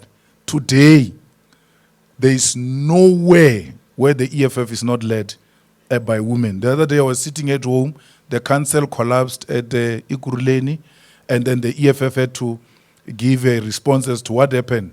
And I'm watching a TV, 3 women alone articulating a position of the EFF. It happened again yesterday when we walked out of Parliament. A woman was articulating a position of the EFF. All the sub-regional conferences of the EFF, sub-regions means municipality, at the municipal level. That's where the second layer of leadership of the EFF is. all of them, their conferences, not a single conference was constituted by less than 50% of women. And the policy of the EFF is that there must always be 50% representatives of women. And there's no story of quality, there's no quality. Quality, you build it. If you find an RDP house that is given to you by the ANC, you can't refuse it because it's not quality. You take it and say, I will build from here, but these people, what they gave me is not quality, but you then get those quantity and transfer them into quality. And that's what we've done with the Youth Command. The loudest positive voice in Parliament of the EFF now is Sihle Lonzi. All of those achievements we have made, they were led by the convener of the Youth Command. You're talking Naledi, you're talking Vuyani, you're talking Snao. Those are the Youth Command and Feast Must Fall products that we have sustained. The ANC brought some lady there to counter Vuyani of Feast Must Fall, and then they realized she's not doing what she was brought there. I don't know where she is. We are the only ones, if you're looking for the Feast Must Fall and you're writing for you're doing a documentary, come to the EFF. That's where you'll find them. That's how we've sustained our youth in the EFF. All right, thank you, Table 3. Table 4. Oh. Thank you. Good afternoon. My name is Mtunzi Mdwaba. That's Professor Mdwaba. It's not the one who was fighting with Mbalula. That's the one. Oh. Yeah. A rural boy and a business activist. Sure. I refuse to be distracted. Yeah. And congratulations, JJ, on finally being in control of your narrative. I think it's about time. And just as a by thing, because you ended with Feast Must Fall, this man got me into a lot of trouble when I was chairing the University of the Western Cape Council during Feast Must Fall. I got into big trouble because of him. But I also have quite a number of questions, but I'm going to leave them, and I'm resisting the temptation to go into some questions that I think you refer to as cockroaches. I'd rather deal with the crocodiles. I think it's far more important. And in doing so, I just wanted to state some facts that we all know. One of them came from a question, I think, that side about industrial policy right, at the beginning. It's a fact that we don't have an industrial policy for the country. It's also a fact that we don't have an employment policy for the country, contrary to what people believe. There isn't one at the Department of Employment and Labor. It's a fact we don't have a productivity policy. And in fact, if you link productivity to competitiveness and you look at the global competitiveness index, South Africa during President Mbeki's time was about number 44, I think, out of 61 countries. We are now 64 out of 69 countries. And it is believed the only reason we're not touching the bottom of the barrel is because Ukraine and Russia are at war and all the other wars. Otherwise, South Africa would be number last. It's also a fact that we are struggling with the discussion between, or the reality between informality and formality. There's a raging debate at the moment on should we even be talking about formality and informality rather than looking for a third way. Nothing that says if you're informal, therefore you're looking to be formal, because that's not necessarily true. And then I thought to avoid going into the other questions, I must also state another reality. I think it's important when it comes maybe from people like us, not from you as the EFF. So from a political point of view, there's no doubt that we got some relative emancipation in 1994. But from an economic point of view, it's very far from Uhuru. So I think people need to make that distinction. It's very important, especially with your conversation you were having with that other gentleman that side. Now, given all of that, there's a big elephant in the room that we all know about. And the elephant in the room is that South Africa does tend to have some of the best policies in the world. but no implementation at all. So when somebody talked about radical implementation, I was a bit tempted to say, well, radical is an extreme form of something that exists, but we don't have implementation, full stop, right? Then we've got a section that has no policies like the ones that I stated. So for me, my question to you would be, what, when you become president as one of the many candidates, again, disagreeing with the professor, because I think the professor is really flawed on saying there are no people. There's lots of people. South Africa is rich with talent. Some of us who've traveled the world, Prof, have been to at least 70%. I'm on the floor now, Prof. Prof, I didn't interrupt you when you were speaking. Please allow me. Maybe you'll get your chance in episode 2. But now it's me. Yes. So some of us have had the blessing and the privilege of traveling all over the world. I've probably been to 70% of the world, you know.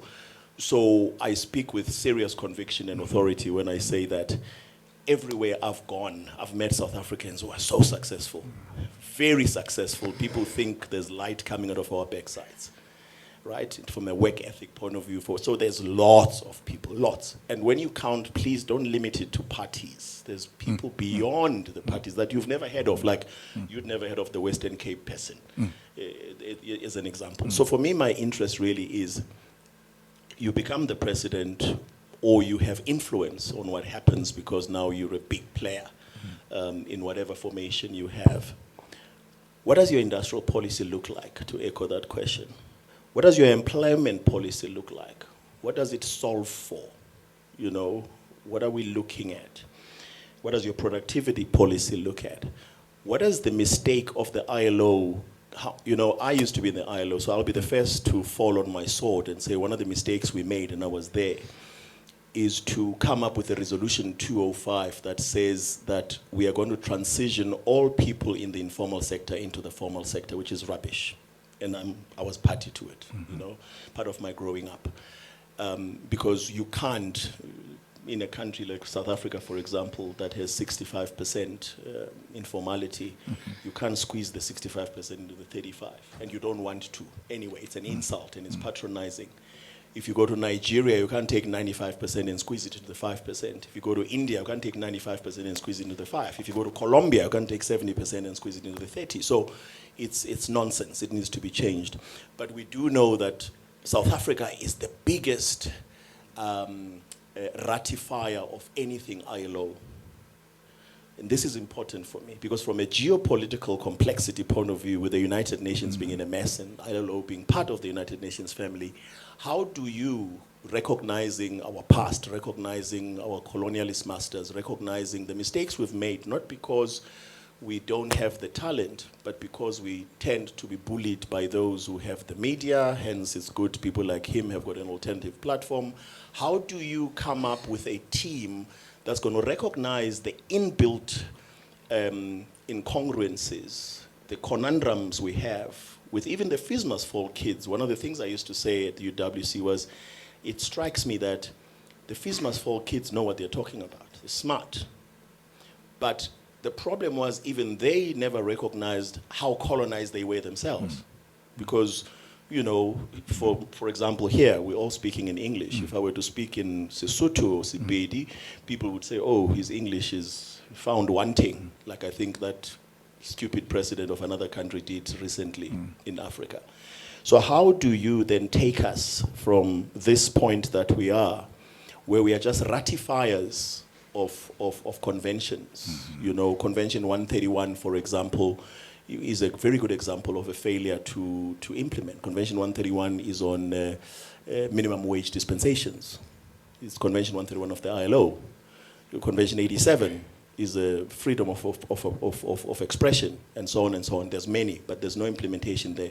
The unions have failed to protect the workers completely, and will continue to fail because of certain obvious reasons I don't want to go into, because again, I'm mindful of time. So all of that, thank you.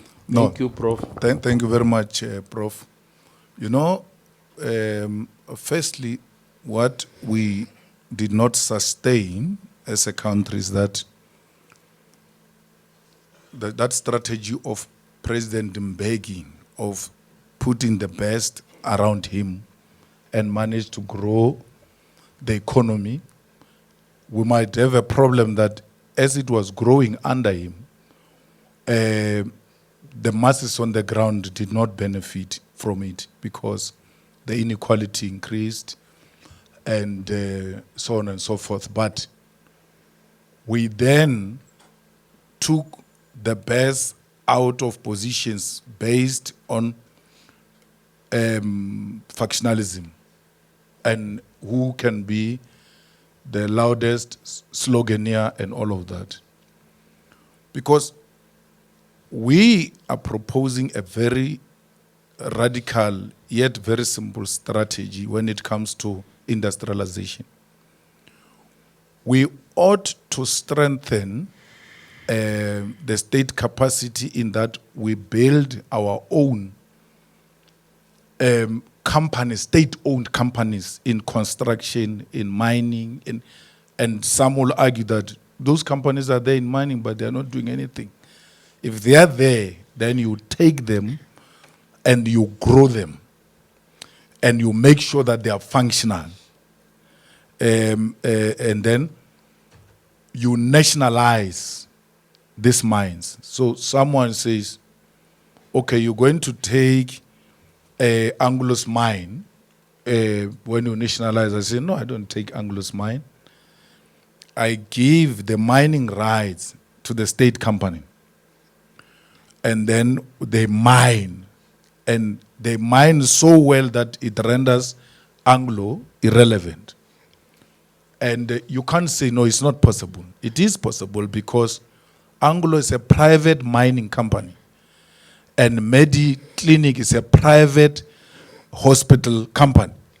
So if a hospital can have a private company running private hospitals, and we have state running government hospitals, who can have a state running mines and private running mines. But you must run them so good such that even those ones that are private don't see the profit and need to exist because there's no profit. In that way, we take over that mining sector, and that's how you nationalize it. Without nationalizing it in a hostile manner. You do it within the current existing constitution. So that sounds like a private-public partnership. No, we don't partner with them. We create our own state-owned mining company, and we run it. Yes. And then, how do we run it so profitable? A mining right that is profitable, meaning a product is not found far, like the platinum, not platinum, the chrome in Mokopane, where Anglo is mining. It's just here. You don't have to spend a lot of money to get to that chrome. Yeah. Those are the ones you give to government, so that government makes money even without spending too much money. And then the professionals, prof and them, will see how they navigate that. You must hire people with the necessary qualities who can run these things and make them profitable. Remember that guy who was running ESCOM? He went, I don't know his pension or what. It's black consciousness guy, man. I don't know why I'm forgetting. I will remember now. The CEO, the former CEO of, not ESCOM, Telcom. Sipo. Yeah. Sipo Masu. If you have, not Masego, if you have someone like that, running one of the state profitable companies, you know he can do it. And he made Telcom one of the most profitable. It's not scared to take decisions. Whether we're happy as workers, but he looks at what can we do now to build this thing. And we know once this thing is solid, we're able to then ensure that everybody benefit from it. After nationalization, you industrialize, meaning that which we take out ourselves, we beneficiate it here in South Africa. And that's how you boost production here in South Africa, because You cannot allow a situation where all these trucks take the product to be processed somewhere to support the industry of those other countries, including creating jobs in those other countries. Only once we start beneficiating here in South Africa, then we'll talk industrialization, where we're able to produce a product here in Groblersdal, and then next door in Groblersdal, it gets processed there.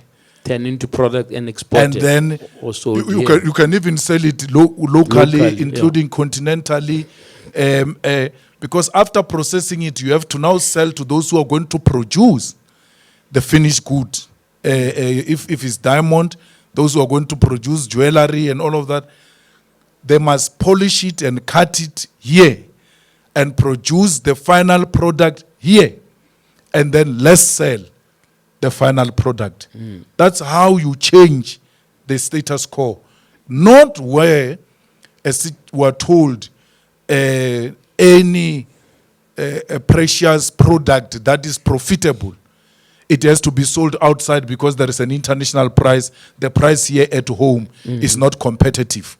So we ought to produce here and process here, industrialize our economy, and not deindustrialize it like we're doing now, and then we create jobs. So we must revive manufacturing, for instance. If you compare the contribution of manufacturing in the past even 30 years to now, it doesn't come anywhere close. Its contribution to the GDP, it has extremely declined. So once the contribution of manufacturing declines, it tells you're not industrializing, you are deindustrializing. So we ought to change that and make sure that, for instance, manufacturing goes back to its glory days, or if not beyond that. Yeah. And the same thing happens in different sectors, because all we did, we deindustrialized and financialized our economy, and the biggest contributor to the GDP then becomes the financial sector, which by its nature doesn't create jobs, because everything now of financial sector is done here. I don't have to go to someone to help me or anything of that sort. So that, I think that radical intervention will help. And there are so many of voices that can actually practicalize it and even demonstrate to you how it can give us numbers and grow the economy of South Africa. So I agree fully. We need to have that industrialization policy. We need that strategy on employment. But at the center of that strategy of employment should be the youth. When we say 50% women, we must also put a percentage target about the youth, because they've become the victims, the biggest victims now. And then the numbers are reaching a level where it is actually a threat on its own to everyone, because you know how the youth behave. If they reach a boiling point, like they did in 1976, no one will have control over them.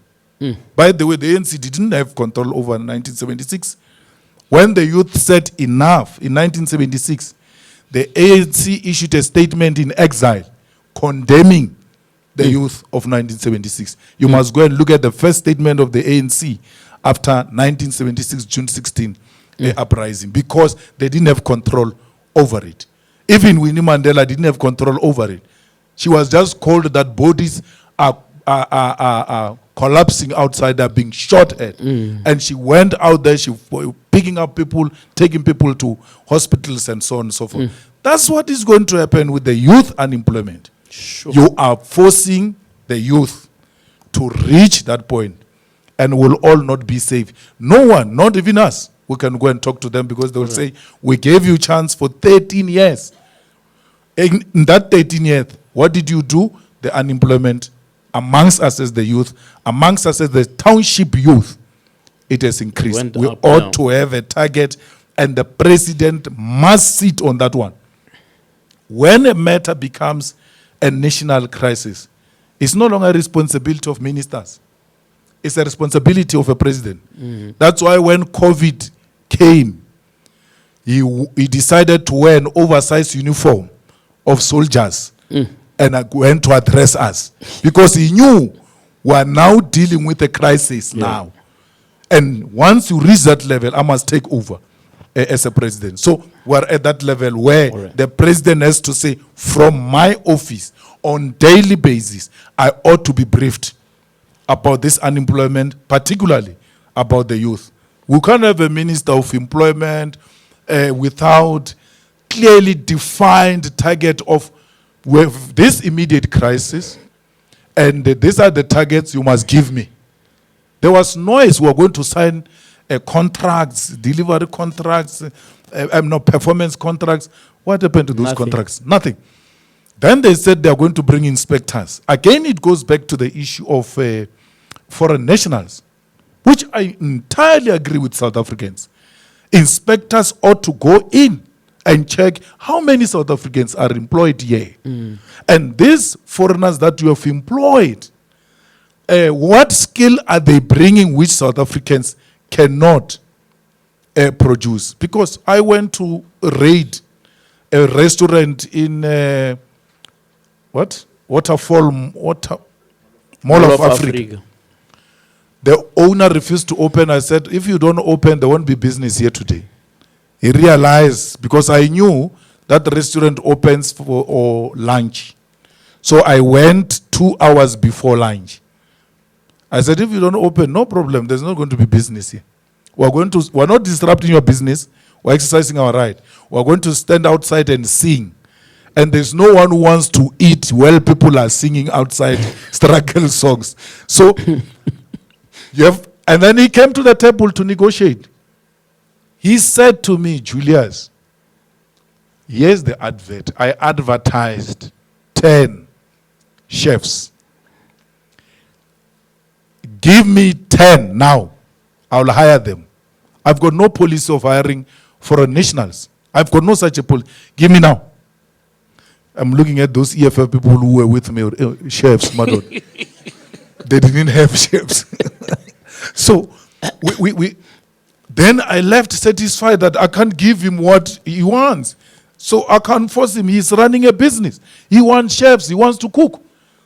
So if I say, no, if he's not South African, you're not going to cook, I'm closing that business.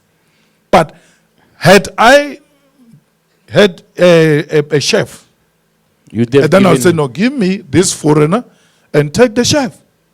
And we made a call where you are being replaced with foreigners who think they took your job because you are qualified for that job, and more qualified more than them sometimes. Callers will give you that job back to you. That's what inspectors from the employment department should do. He spoke about inspectors. Till today, I have not seen one inspector. He even gave a number in the State of the Nation address. I can't remember what was the number of inspectors he's going to hire this year. Nothing. 10,000. 10,000 inspectors. Instead of these tribalists who are marching, Julius Malema, instead of saying, where are the 10,000 jobs that you spoke about of inspectors? Bring them here. They say, no, Malema said the foreigners must come here. But here are the 10,000 jobs which were given through the State of the Nation address, that there's going to be 10,000 inspectors. Where are they? Let's get these inspectors, let's put them in all the employment places to inspect who is employed there and what rest skill are they bringing. Can't we find that rest skill for you? And have a huge database, by the way. Huge employment department database that we are allowed to just go on its website and say chefs. It just goes chefs in Midrand. It gives us a list. We print a list and give you inspectors standing there. So we're being made to fight because someone is not doing his job somewhere, and an impression is created that no, we prefer foreigners over our own. Correct. It's not correct. to me, we've run out of time. Can we take maybe a row of the final questions and then give the CSU to close? All right, I just want to check perhaps if there are any pressing questions and if they could be rounded up in just one question so we can just take them. Yep. Let's say Lorato the next two. Just briefly, please, because I wanted to see if we can get maybe 5 pressing questions. Yes, Let's we just can do get them 5. brief and 5 in a row, and then the CSU will reply to all of them. And if I can apologize for running over, so that I know that you had budgeted up to this time, so we'll give another 15 more minutes to round off. I apologize for that, but go ahead, Lorato, introduce yourself.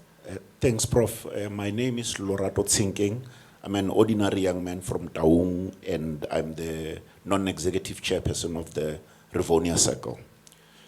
It would be unfair, Dr. Malema, to expect the EFF to take every struggle of South Africans, right? Particularly because of capacity constraints, resource constraints.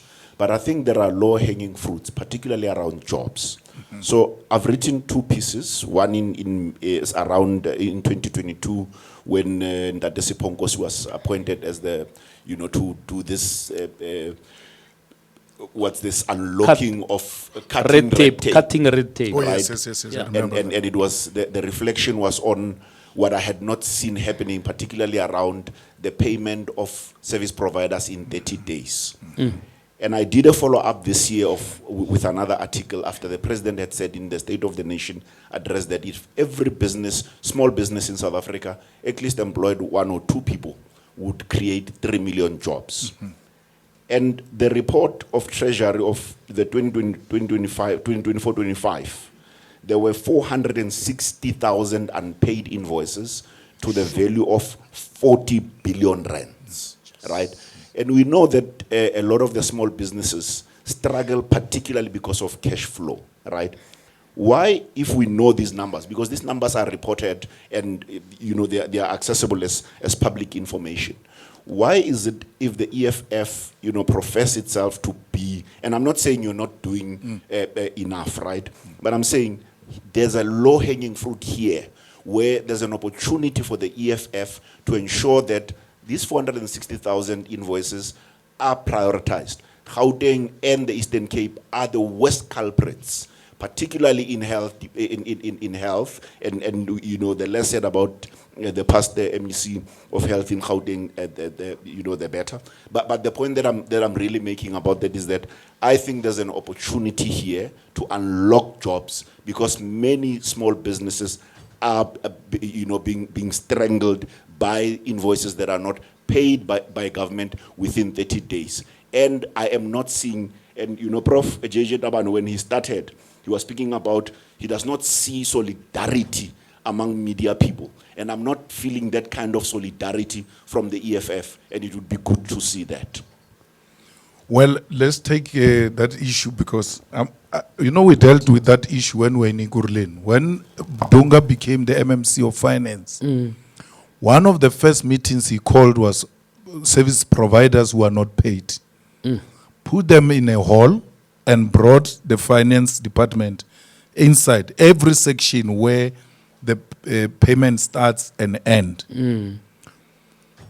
They went to each and every section because the MMC was clear. Where every requirements are made, you must pay. And we paid the highest number of service providers in Ikuruleni, which were not being paid. Why? Because that thing became somehow transparent. That if I don't pay JJ, it's going to be too obvious because we're in this big open process. Because the reason you are not paying JJ is this 40 million, all of it is going to JJ. There are some people who are going to benefit out of it. And I'm not counted there. Then you sit on the invoice of JJ. There are no reasons. So once we say lined up, go from one to the last, it gets stuck with you. Or what's wrong? Because the invoice ended here. Why are you not paying? No. It's not meeting the requirement. No, it's fine. So process. That's what I told him now when he became the MEC. I said, one of the things you need to do is to have regular meetings with the service providers, particularly unpaid service providers, and make no apology about it. Because majority of them are blacks. They don't do corruption with white people, they're scared of them. So the white companies are paid. The black ones are the ones that get locked. Once the name looks familiar and sounds familiar, they say, no, who's this one? He must come here. So we are going to fight that in Gauteng, in the Department of Finance. The biggest culprits, health and education. Education, they don't pay. How do you not pay feeding scheme? What do they call it? They call it with a different name, but they're in the villages, we call it feeding scheme. But I'm not from here. You don't pay the service provider of feeding scheme, but children must eat on Monday. Where does he get that money from? Because the service provider has to pay those people who are producing this food in order to distribute them to schools. You don't pay, they have no money to buy. Even if they buy, they have no money to distribute. So we must make sure, especially on those issues that touch lives, scholar transport, feeding scheme, the health must be a non-negotiable. Otherwise, we are going to get into its domain. Yeah, you're not going to pay people. People will be unable to take care of patients, and they will die in numbers, and you'll go to jail. That's why, as an MEC, you must stand up. Don't say pay JJ. You must stand up and say pay service providers, and I want a weekly report of how many have we paid this week. Because the problem with us politicians, we do this thing as if it's a part-time job. Like, hey, you know that guy spoke about service providers there. How far are we? How far are we? How far are we? Then we talk about it then, and we leave it then. We don't do it weekly as our job. That weekly, this is our target. The president goes to Amanskral. People are drinking dirty water. They've got cholera. Then he leaves Amanskral. The water is still dirty to date. He has gone long time ago. No plan, no nothing. As a president, I find cholera, and they say there was a water plant problem. So I tell you, my Tuesday office, it's here. Establish an office here. Every Tuesday I come here. Why every Tuesday? Because every Monday, president goes to do ANC work. There's no excuse. His diary is cleared. Monday is an ANC day. If he can do it with the ANC, why is he not doing it with water, where life is being lost? If there's so much of unpaid invoices, why is the president not saying to the Minister of Finance, if you don't attend to this, I'm going to have to take it to my office? We have a big problem here. The problem is with regard to the executive that is not exercising his executive powers. Because as long as he gets his potion, he doesn't care what happens. They are there for the potions. And then palace politics, not to dirty their hands.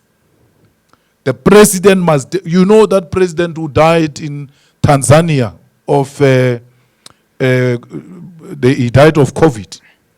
I'm forgetting his name now. Magufuli. Magufuli goes to a government project, arrives there, and then there's no progress. Who's the owner? Lorato is the owner. Where's Lorato? He's not here. Where is he? He's in the US. He says, I'm not going to leave here until Lorato arrives here. He sits there. He's going to arrive and put terms himself. 1, 2, 3, 4. I don't expect to find this when I come back. And there will be a huge progress. That's a president who was hands-on. Hands-on. How does the president die of COVID? They realize we have a problem here. We need to finish this thing. I'm telling you, because the only working president dies of COVID. These lazy ones, they are staying. How does COVID miss Mnangagwa? You can't have that. So we want a president like that who goes and sit there. But even before you go as a president, already you have an intelligence of what's happening. Work out the plan. Come here. What can be done in between now and then? When you arrive there, we are politicians, you listen. But you have already had the problem. You know what they are talking about. Or, yeah, you know what? I'm going to take action now. But you've already set up systems. Tomorrow, in the meantime, the TLB will come here and re-gravel this road. You know you have spoken to the mayor and the minister. Why are you not re-graveling the road, man? I'm going to tell those people tomorrow you are going to re-gravel the road. And then they're going, but today, president can't give a mayor of Ikurule any instruction. Can't give any mayor instruction because of factional reasons. Sure. It's my faction. If I fight with him, I lose Ikurule. So how do you have an executive that cannot issue executive instructions that are binding on all of the subordinates? There is no minister of education, by the way. There's no minister of anything. Those people, if they were to be called with their real titles are assistant president on education.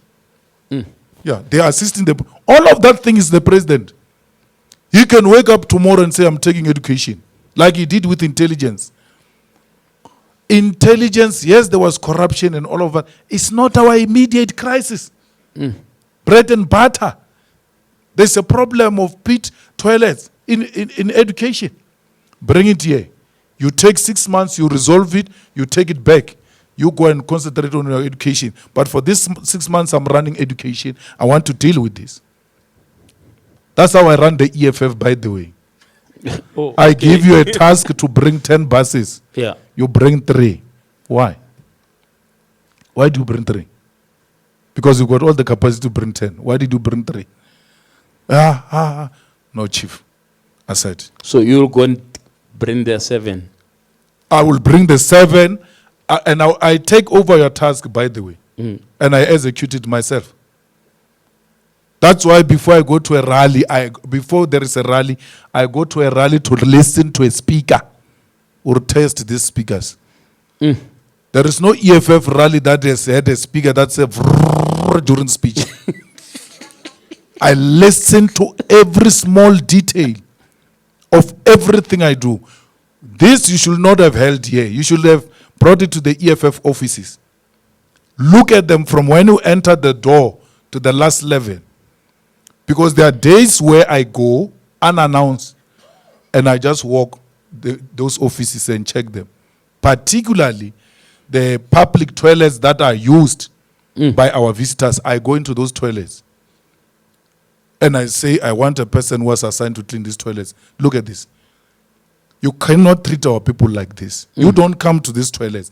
Our people, when they enter, they wait at the reception. Later on, they are asked to come in. Before they come in, they would have asked for a toilet, and then they get subjected to that. 2, an organization that says it cares for the poor. We are ready to govern. I'm everywhere. Twitter, they say, Tswane, this street is dirty. I don't call you. I just forward that thing to you on your WhatsApp as MMC. Or what's happening now? Call me dictator, but I'm doing my work. We're not here to romanticize each other. We're here to do the work for the benefit of the public. And that's what South Africa is missing. They must go and look at EFF and see what will happen to their country. If the president of the EFF becomes the president of this country, there will be no one. How does an adult sit in an office with a falling ceiling? Adult. Go to Home Affairs now. What do you tell your children? At home you tell clean, clean, clean. You every day go to the office of Home Affairs, of Department of Health. The ceiling is falling. You do nothing about it. I will never sit in that kind of environment where the state properties just degenerate and I'm told I'm a president, I can't be seen interfering. Interfering means no, give Sinao a tender to go and clean those toilets. Clean those toilets. That's my instruction. Those are my executive powers. That's not interference. I'm doing my job. That's what I'm being elected to do. Do me? JJ, as you've heard, the hand of the CIC, I'm also briefed here that those who hold his diary need him out of this room. I get you heard how he works. Yeah. So if he's late for his next engagement, we don't want Bovuyani calling us and saying, but guys, you heard from yourself. So please, can we just be sensitive to time? I'm not sure if we can take just maybe brief hands. Brief hands it and has then to be final, very brief. yeah. It can't be long. Just Just so that we last can get the row there. CIC out. He really needs to leave. We're meant to finish at 3 o'clock. So I don't know, Prof, how many hands, and if we could just please take 3 more at facilitate. the We have end. one who already has their hand. I'll just take the last Yeah. 3. Just one question, please, and then ask that he needs to leave now. All right. Brief questions, colleagues. Thank you. Just one. Right. Thank you, JJ and Dumelanda Malema. So Ntate. on the Equity Coalition Investment Program, Ntate ke mang? or Rapelang Mutsumi from TEC, I work with small businesses. So on the EIP, the Equity Coalition Investment Program, so I know that the EFF is opposing it. So because it has been working in other sectors and you have not opposed it in other sectors, why are you opposing it in the telecom sector? And also the question is, if Elon and Starlink did not exist, would we still oppose the EIP? And also when you look at the public sector procurement, so because now it has been infiltrated by criminals, so how does the EFF, what's your thought on using the public sector procurement to stimulate entrepreneurship? And also we have heard that EFF is also contending for tenders in the Tshwane municipality. So where does that put ordinary entrepreneurs who are trying to make an honest living?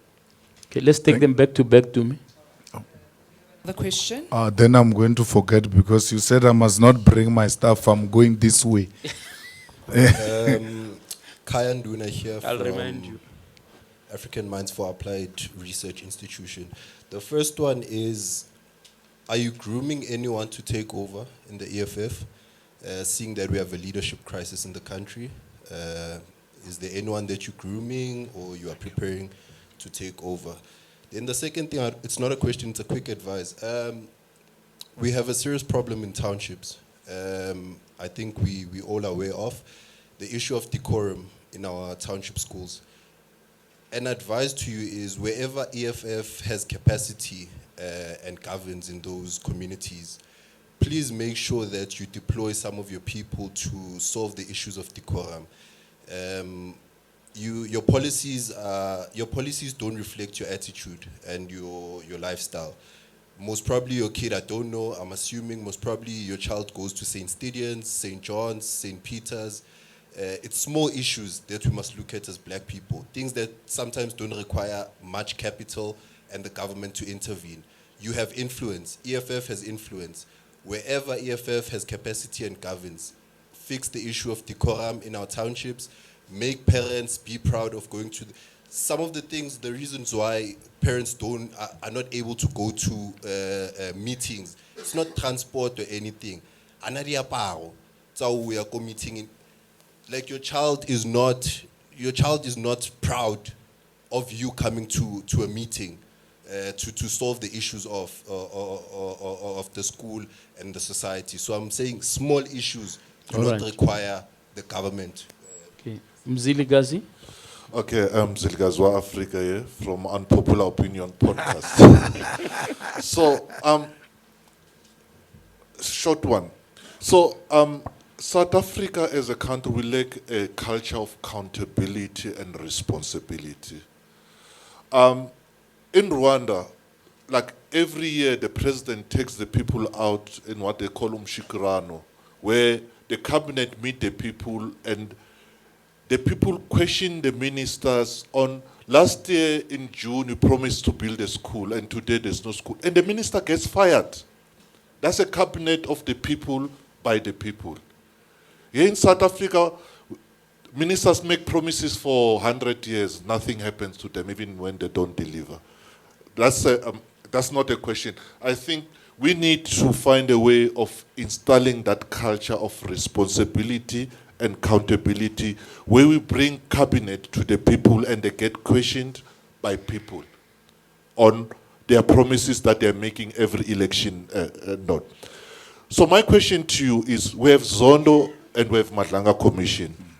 Zondo had 1 billion budget. Madlanga Commission has got almost less than 2 million budget. And as so far, Madlanga Commission has unearthed more scandals than the Zondo Commission. Why there's no budget for Madlanga Commission? Thank you. Okay. Thank you very much. My name is Ndicheni Gomura. I'm from the MKP in Johannesburg. Early this year in March in Cape Town, the IEC held a national dialogue on electronic voting. I just want to know what's the EFF's attitudes towards that. And lastly, what is the EFF's monthly spend on black business? I just want to understand that. Thanks. Thank you very much. Thank you so much, Ndate Tabani, Ndate Malema. Yeah. I work as an artist. I worked for a show called Umkoka. It closed down. I worked for a show called My Brother's Keeper.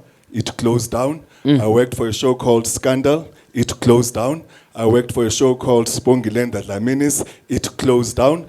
My question is this: what is the EFF's position in terms of the cultural, creative industries, being well aware of the amount of jobs that one production creates? What is it in terms of finding a way? Because if you look at countries like Rwanda, where your social media platforms, youngsters are able to monetize the content that they make.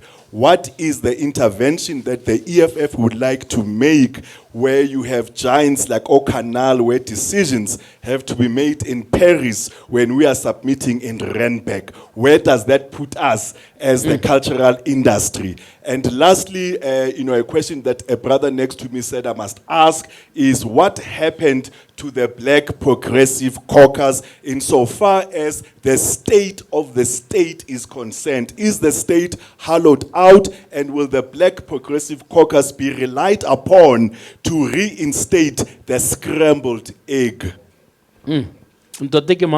Oh, so kina tsepo ya rona mamatu. Thank you. Okay, I think we will leave it there. CSC, close for us. You've got 5 minutes. Well, I may not answer all of them because it was back to back. Well, there's no, again, you see, that's where you make a mistake. As a young, intelligent person who's involved with different small business, because majority of small business is our people. And it will therefore be misleading that the EFF is involved in tenders in Tswane. It's not implicated anyway. So you must have the ability to listen and not be agitated by what excites you, because that's what they want to do to you. They say a man took a list of companies to the CFO. To Nkosi, for Nkosi to forward to the Deputy Chief of Police to check the Deputy Chief of Police, who must now check with the CFO if this is an authentic list from the EFF. Then there's never been any report that came back and said this is an authentic list of the EFF. No one has ever said this is a list of the EFF. They say, then the chief of police comes and says, I can't say the list is from the EFF because the people who gave me the list are from the ANC. I know them from school. I don't know if they have changed now. But for anyone to suggest that the list I received is EFF, that will be wrong. He says that in the commission, but he doesn't hear it. The young man doesn't hear it. When it comes to the facts, he closes his ears. He says the EFF in Tswane. But it was clarified there. That's why you'll never have the EFF there. The desperation to have the EFF persecuted is extreme. But EFF brings excitements to the ears of people. Out of excitement, they don't listen, analyze, and make a conclusion. I wish you do that. You can replay those things. They are there on Madlanga website. You can hear the facts for yourself. So the black young people who are involved in tenders are more than protected by the EFF. They will be given a preference, and they will always be given support. We can't just give you a tender and we say we give young people tenders, and we give you a tender and we turn our back on you. We must look at capacity and mobilize the necessary support as government to make sure that you succeed. There was 500 million of sponsorships that was set aside. No one has ever asked what happened to that 500 million. The minister is going up and down. As to what she's doing, no one knows. But we're told sponsorships were going to receive support. We have not seen any report in relation to that. Monies get set aside to support young entrepreneurs, and we don't see through what's happening there. There's this useless institution called NYDA. We only hear that they spend millions in New York. What are they doing in New York? Because they are needed in Mujaj. They are needed in Matatiel, not New York. So, exactly what we need to do as government, support young people, not only by giving them tenders, because we shouldn't bring up tenderpreneurs. We need to bring entrepreneurs and make sure that there is a skill, and that skill makes contribution to the growth of the economy. Because being an entrepreneur means a disruption to your industry. So if you are like St. Clair's, you are in furniture. You cannot just be in furniture and buy from Ellerins to come and sell to us. No, you must disrupt the furniture sector by introducing a style and things that are not what we are used to in that particular sector. And so that when we come to you, we know it's not mediocre. It must not be mediocre, especially when it's black. And that's why Prof says, you go everywhere in the world, you find the best from South Africa. You know what makes us the best? Is that we survived under very difficult times. Imagine if we were to live in a conducive environment where our potential is unearthed by this environment that says, hey man, come up, come, not suppress you. Even when we're suppressed, we produced professors. Imagine if we are not oppressed, what we are going to do as black people ourselves. In the EFF, I just gave you example of Sitle Lonzi. I gave you examples of so many young people. Again, when I'm asked the question, do you have a successor? They want me to say, Vuyan is going to be my successor. Dictator. It's anointing. It's anointing. Succession doesn't work like that. It works according to whether you've got a plan for the second and the third layer of generation of leadership. And I've articulated that to you. I've even put names as a demonstration that we've got no poverty of ideas or leadership. I haven't been into parliament in a long time, but EFF there hasn't declined. I was occupied with the ad hoc committee, but the EFF there has been articulative. Again, I invite you to go and look at the speech that was given by MEC of Finance in Gauteng, outlining the state of affairs. That's what he inherited. The problems can be this big. But do you have someone who appreciates what we are confronted with? And is there a political willingness to deal with that? And when you listen to that man, young man, you get revived that there are still so many people amongst our ranks who can rescue our country and our movement. The issue on the decorum was tricky. I don't know if you got it, but because what you are saying is not true. Our parents will never have no clothes to go to a meeting. Never. In our families, poor as we are, I hosted, and I did it deliberately. I hosted women on Mother's Day, women from a women's hostel in Alexandra. I took them from Alexandra and I said to them, you must wear what you wear when you go to Mqimbi because I'm taking you to a restaurant in Sandton, 200 of them. Our mothers and our fathers always have that item that is meant for special occasion. And we even tell them, hey, ma, but you don't even point at it. But it's about give. They know. So we need to create a culture of going to meetings, especially school meetings. Our parents must go. They don't go to meetings. They don't do community meetings. They live in that community. They don't go to community meetings. But they go to activities in that community. Where do they get clothes to go to that community activities that they attend every weekend? Have you ever been to Skukuni on Saturday, Sunday? Munyanya. Meeting ugaskorate. You can call EFF meeting and say whatever. When they go to Mqimbi, the whole village goes there.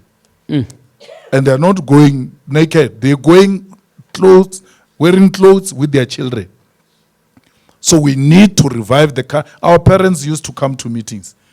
You know those community meetings in our township, they were held at night even. We're waiting for them to come back from work. We'll have meetings at school at night with communities to deal with crime. We used to raid. I come from a township. You know, the thing with me is that I didn't join the struggle through Twitter. I came through the ranks. You know why I don't smoke dacha?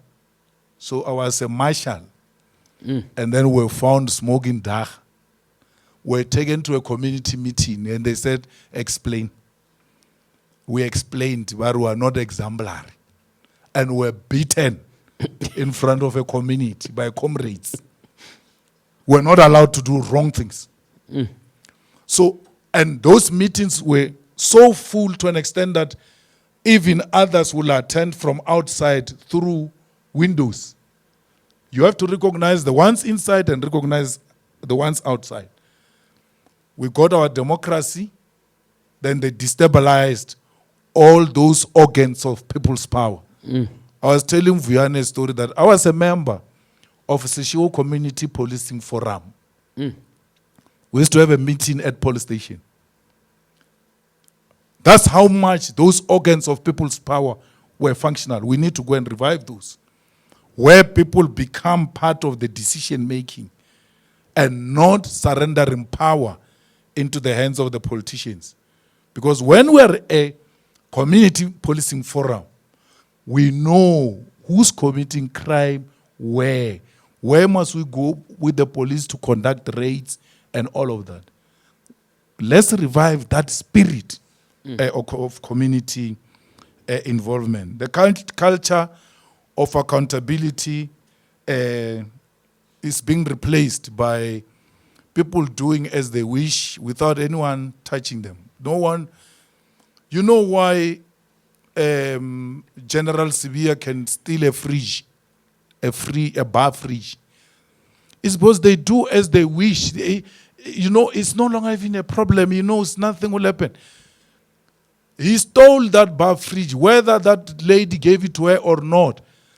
By virtue of affording that fridge, they get a sponsor of fridges to go and give to the best performing police. Then the sponsor gives them more. One fridge remains.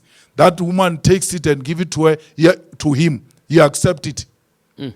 If that is not thieving, what do you call it? Because he should have said in his right conscience, my guy, you can't give me a fridge that is meant for best performing police at the lower rank. It can even go to an extent of nominating his relative or anything in some police station somewhere there. But they're so used like kore ba tšea le dilo tša o se tšeege. They just take. O ka re matitšhera a utswa ditšhoko ko sekolong. So we need to revive that. We need to get ministers fired. You see, the problem is that you want to be liked at all costs. You are not money. You can't be loved by everyone. You're not money. And our relationship should be very clear. The president of the EFF, the deputy president, the SG, the DSG, the TG, each one of them know what they must do. And when we come to a meeting, you must account about your department. Again, you know, Rwanda is a very good example. We might differ with the president of Rwanda when it comes to international politics. Might not agree, especially on issues between Rwanda and DRC. But on leadership, whether you like it, you know, my guy, you must take a decision. Whether it's wrong or right, just decision. What are we dealing with? Not well. Take a decision. So that's what the president of Rwanda does. Today, we are not driving cars. We are all walking, cleaning our city. There is no one here with a moral authority in South Africa who can say, in this municipality, on such and such a date, no movement. I'm a mayor. We're all going to clean this municipality. You know, I went to a municipality called Tabazimbi. The illegal dumping in some squatter camp, I forgot the name. It piled beyond the height of those shacks and houses. And when, you know, with illegal dumping, when it piles like that, when you look at it, you don't realize you're facing a problem. So I'm like, no, I'm coming, let's deal with this. We're cleaning. Yes. We found a huge problem. We were not finishing cleaning that illegal dumping. Now we finish eventually. An old man comes out of a shack. It's an illegal squatter camp. So I see this security fighting with this old man. I'm like, what's happening there?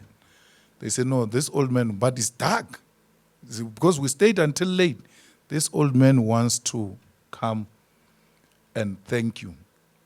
Could not allow him to come and thank me. He comes, he says, no, they are blocking me. I want to thank you. I stay in that shack that is next to this illegal dumping.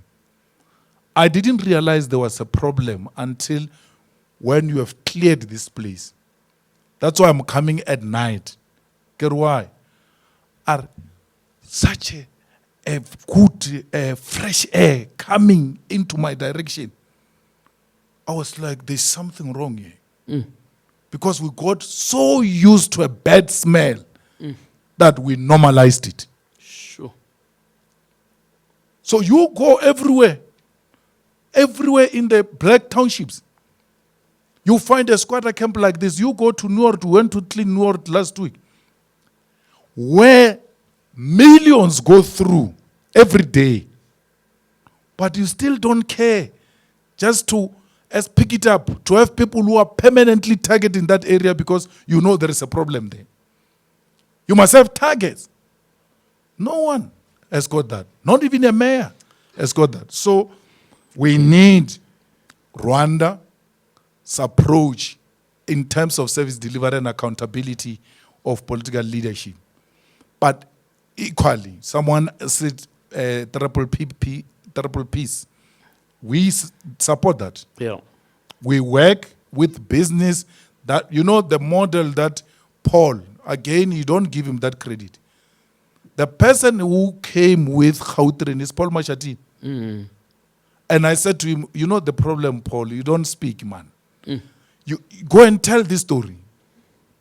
They conceptualized it. Paul conceptualized that thing and went into triple peace. Today we are done paying for that Gauteng. That's why we are going to the second phase. It was Paul Mashatile. let Cyril show you what he gave you. Because you are told when Cyril goes, we're going to have a problem. It was Paul who established this. This Gauteng has been in the leadership of Gauteng for years.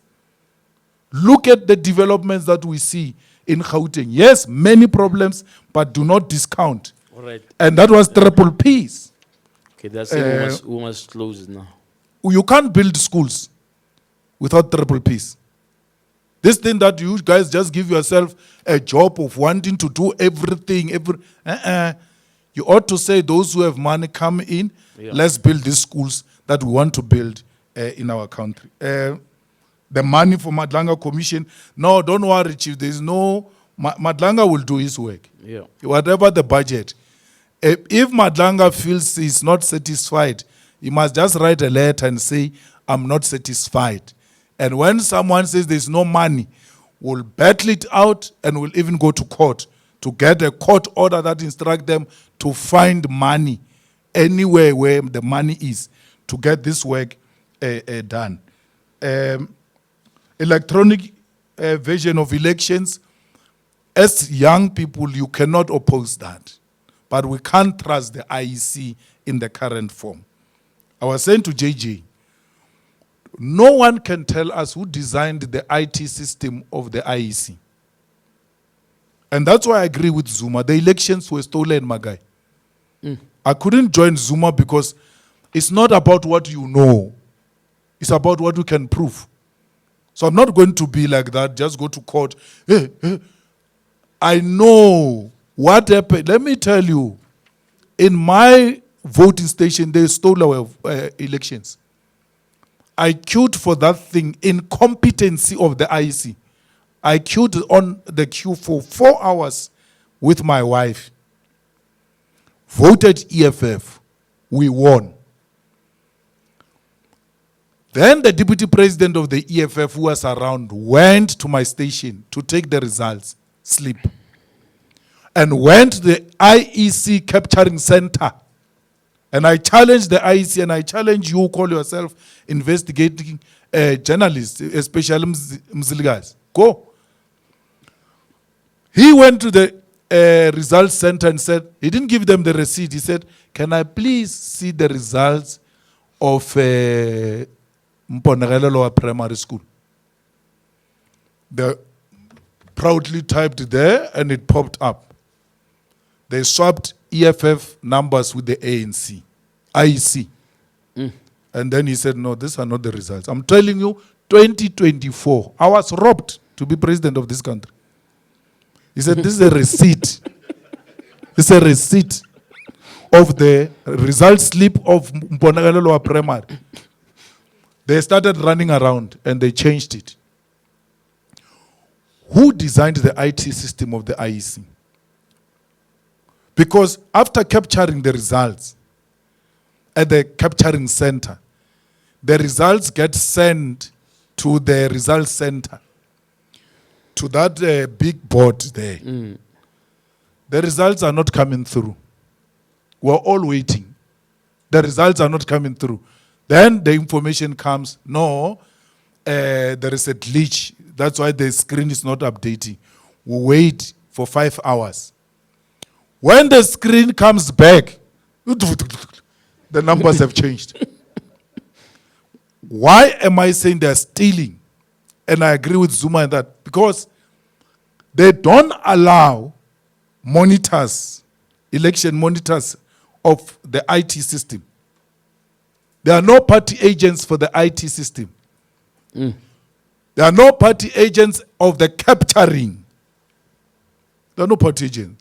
The party agents end where you have voted. As to what happens until the results are shown on this big screen, there's no monitoring. It's not allowed. Sure. So as an old man at 45 years, who's not that clued up with the IT, I might not be amenable to electronic voting. But the youth must not oppose that. The youth have to come with innovative method on how we're going to monitor it. Because we're already doing it in the universities, Prof. People are voting electronically. and the students are able to monitor the votes. But the IEC doesn't allow us not to monitor, not even the votes, the capturing.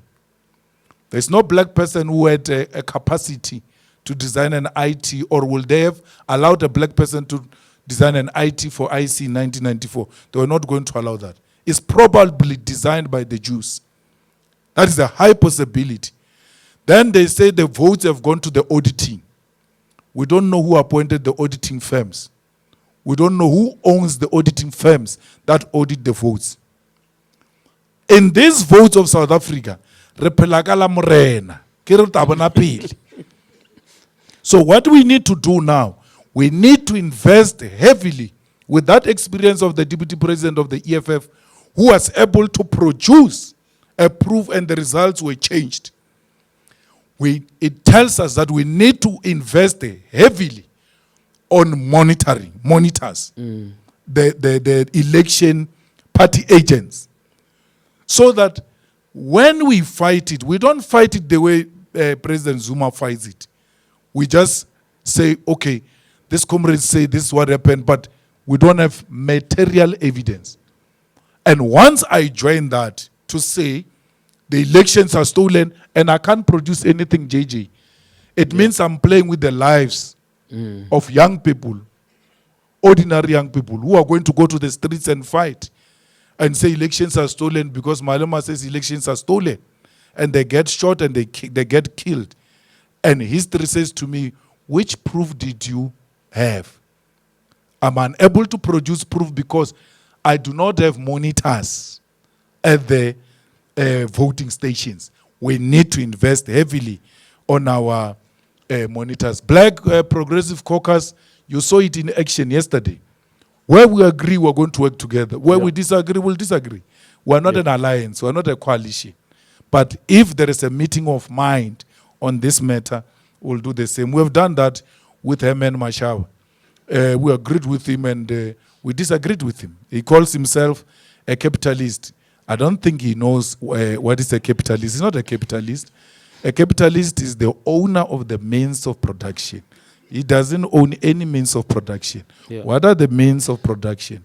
Is the land, is the mines, is the financial sector, is the monopoly industries. He, even during Black Like Me, he didn't have any monopoly. He knows that. So he is not a capitalist. Someone ought to help him. And you must help him because you worked with him before. You must make him understand what is a capitalist, because he thinks it's a fancy word that you just throw around. We agree fully with the input of the artist and the cultural industry. Yes. America is made what it is by cultural industry. Absolutely. Many of you have never been to America, but you have been to America. That's why every time when America fights with Iran or anyone, you think America is going to win. Because all the movies you saw, American flag always rise at the end and it wins. So they used culture to colonize us, to colonize the mind. And we can use culture to create employment and to decolonize our people. That these are the imperialist forces who are monopolizing us through culture. Artists, look at how many jobs without a state intervention Amapiano is created. Those are artists. And Amapiano, that's why it was able to replace the one that was before Amapiano. Kwaito. Not Kwaito, no, the one after Kwaito. Gom is Durban. Not House. There was a one before Amapiano. So it was very good. That's why you say it's Gom. But Gom is predominantly Durban and Western Cape and Eastern Cape. The other version of Gom, it was not, it didn't have, I don't know. But I'll remember it. It just had a beat. It didn't have lyrics. And that's why Amapiano was able to replace it. Because Amapiano brought music.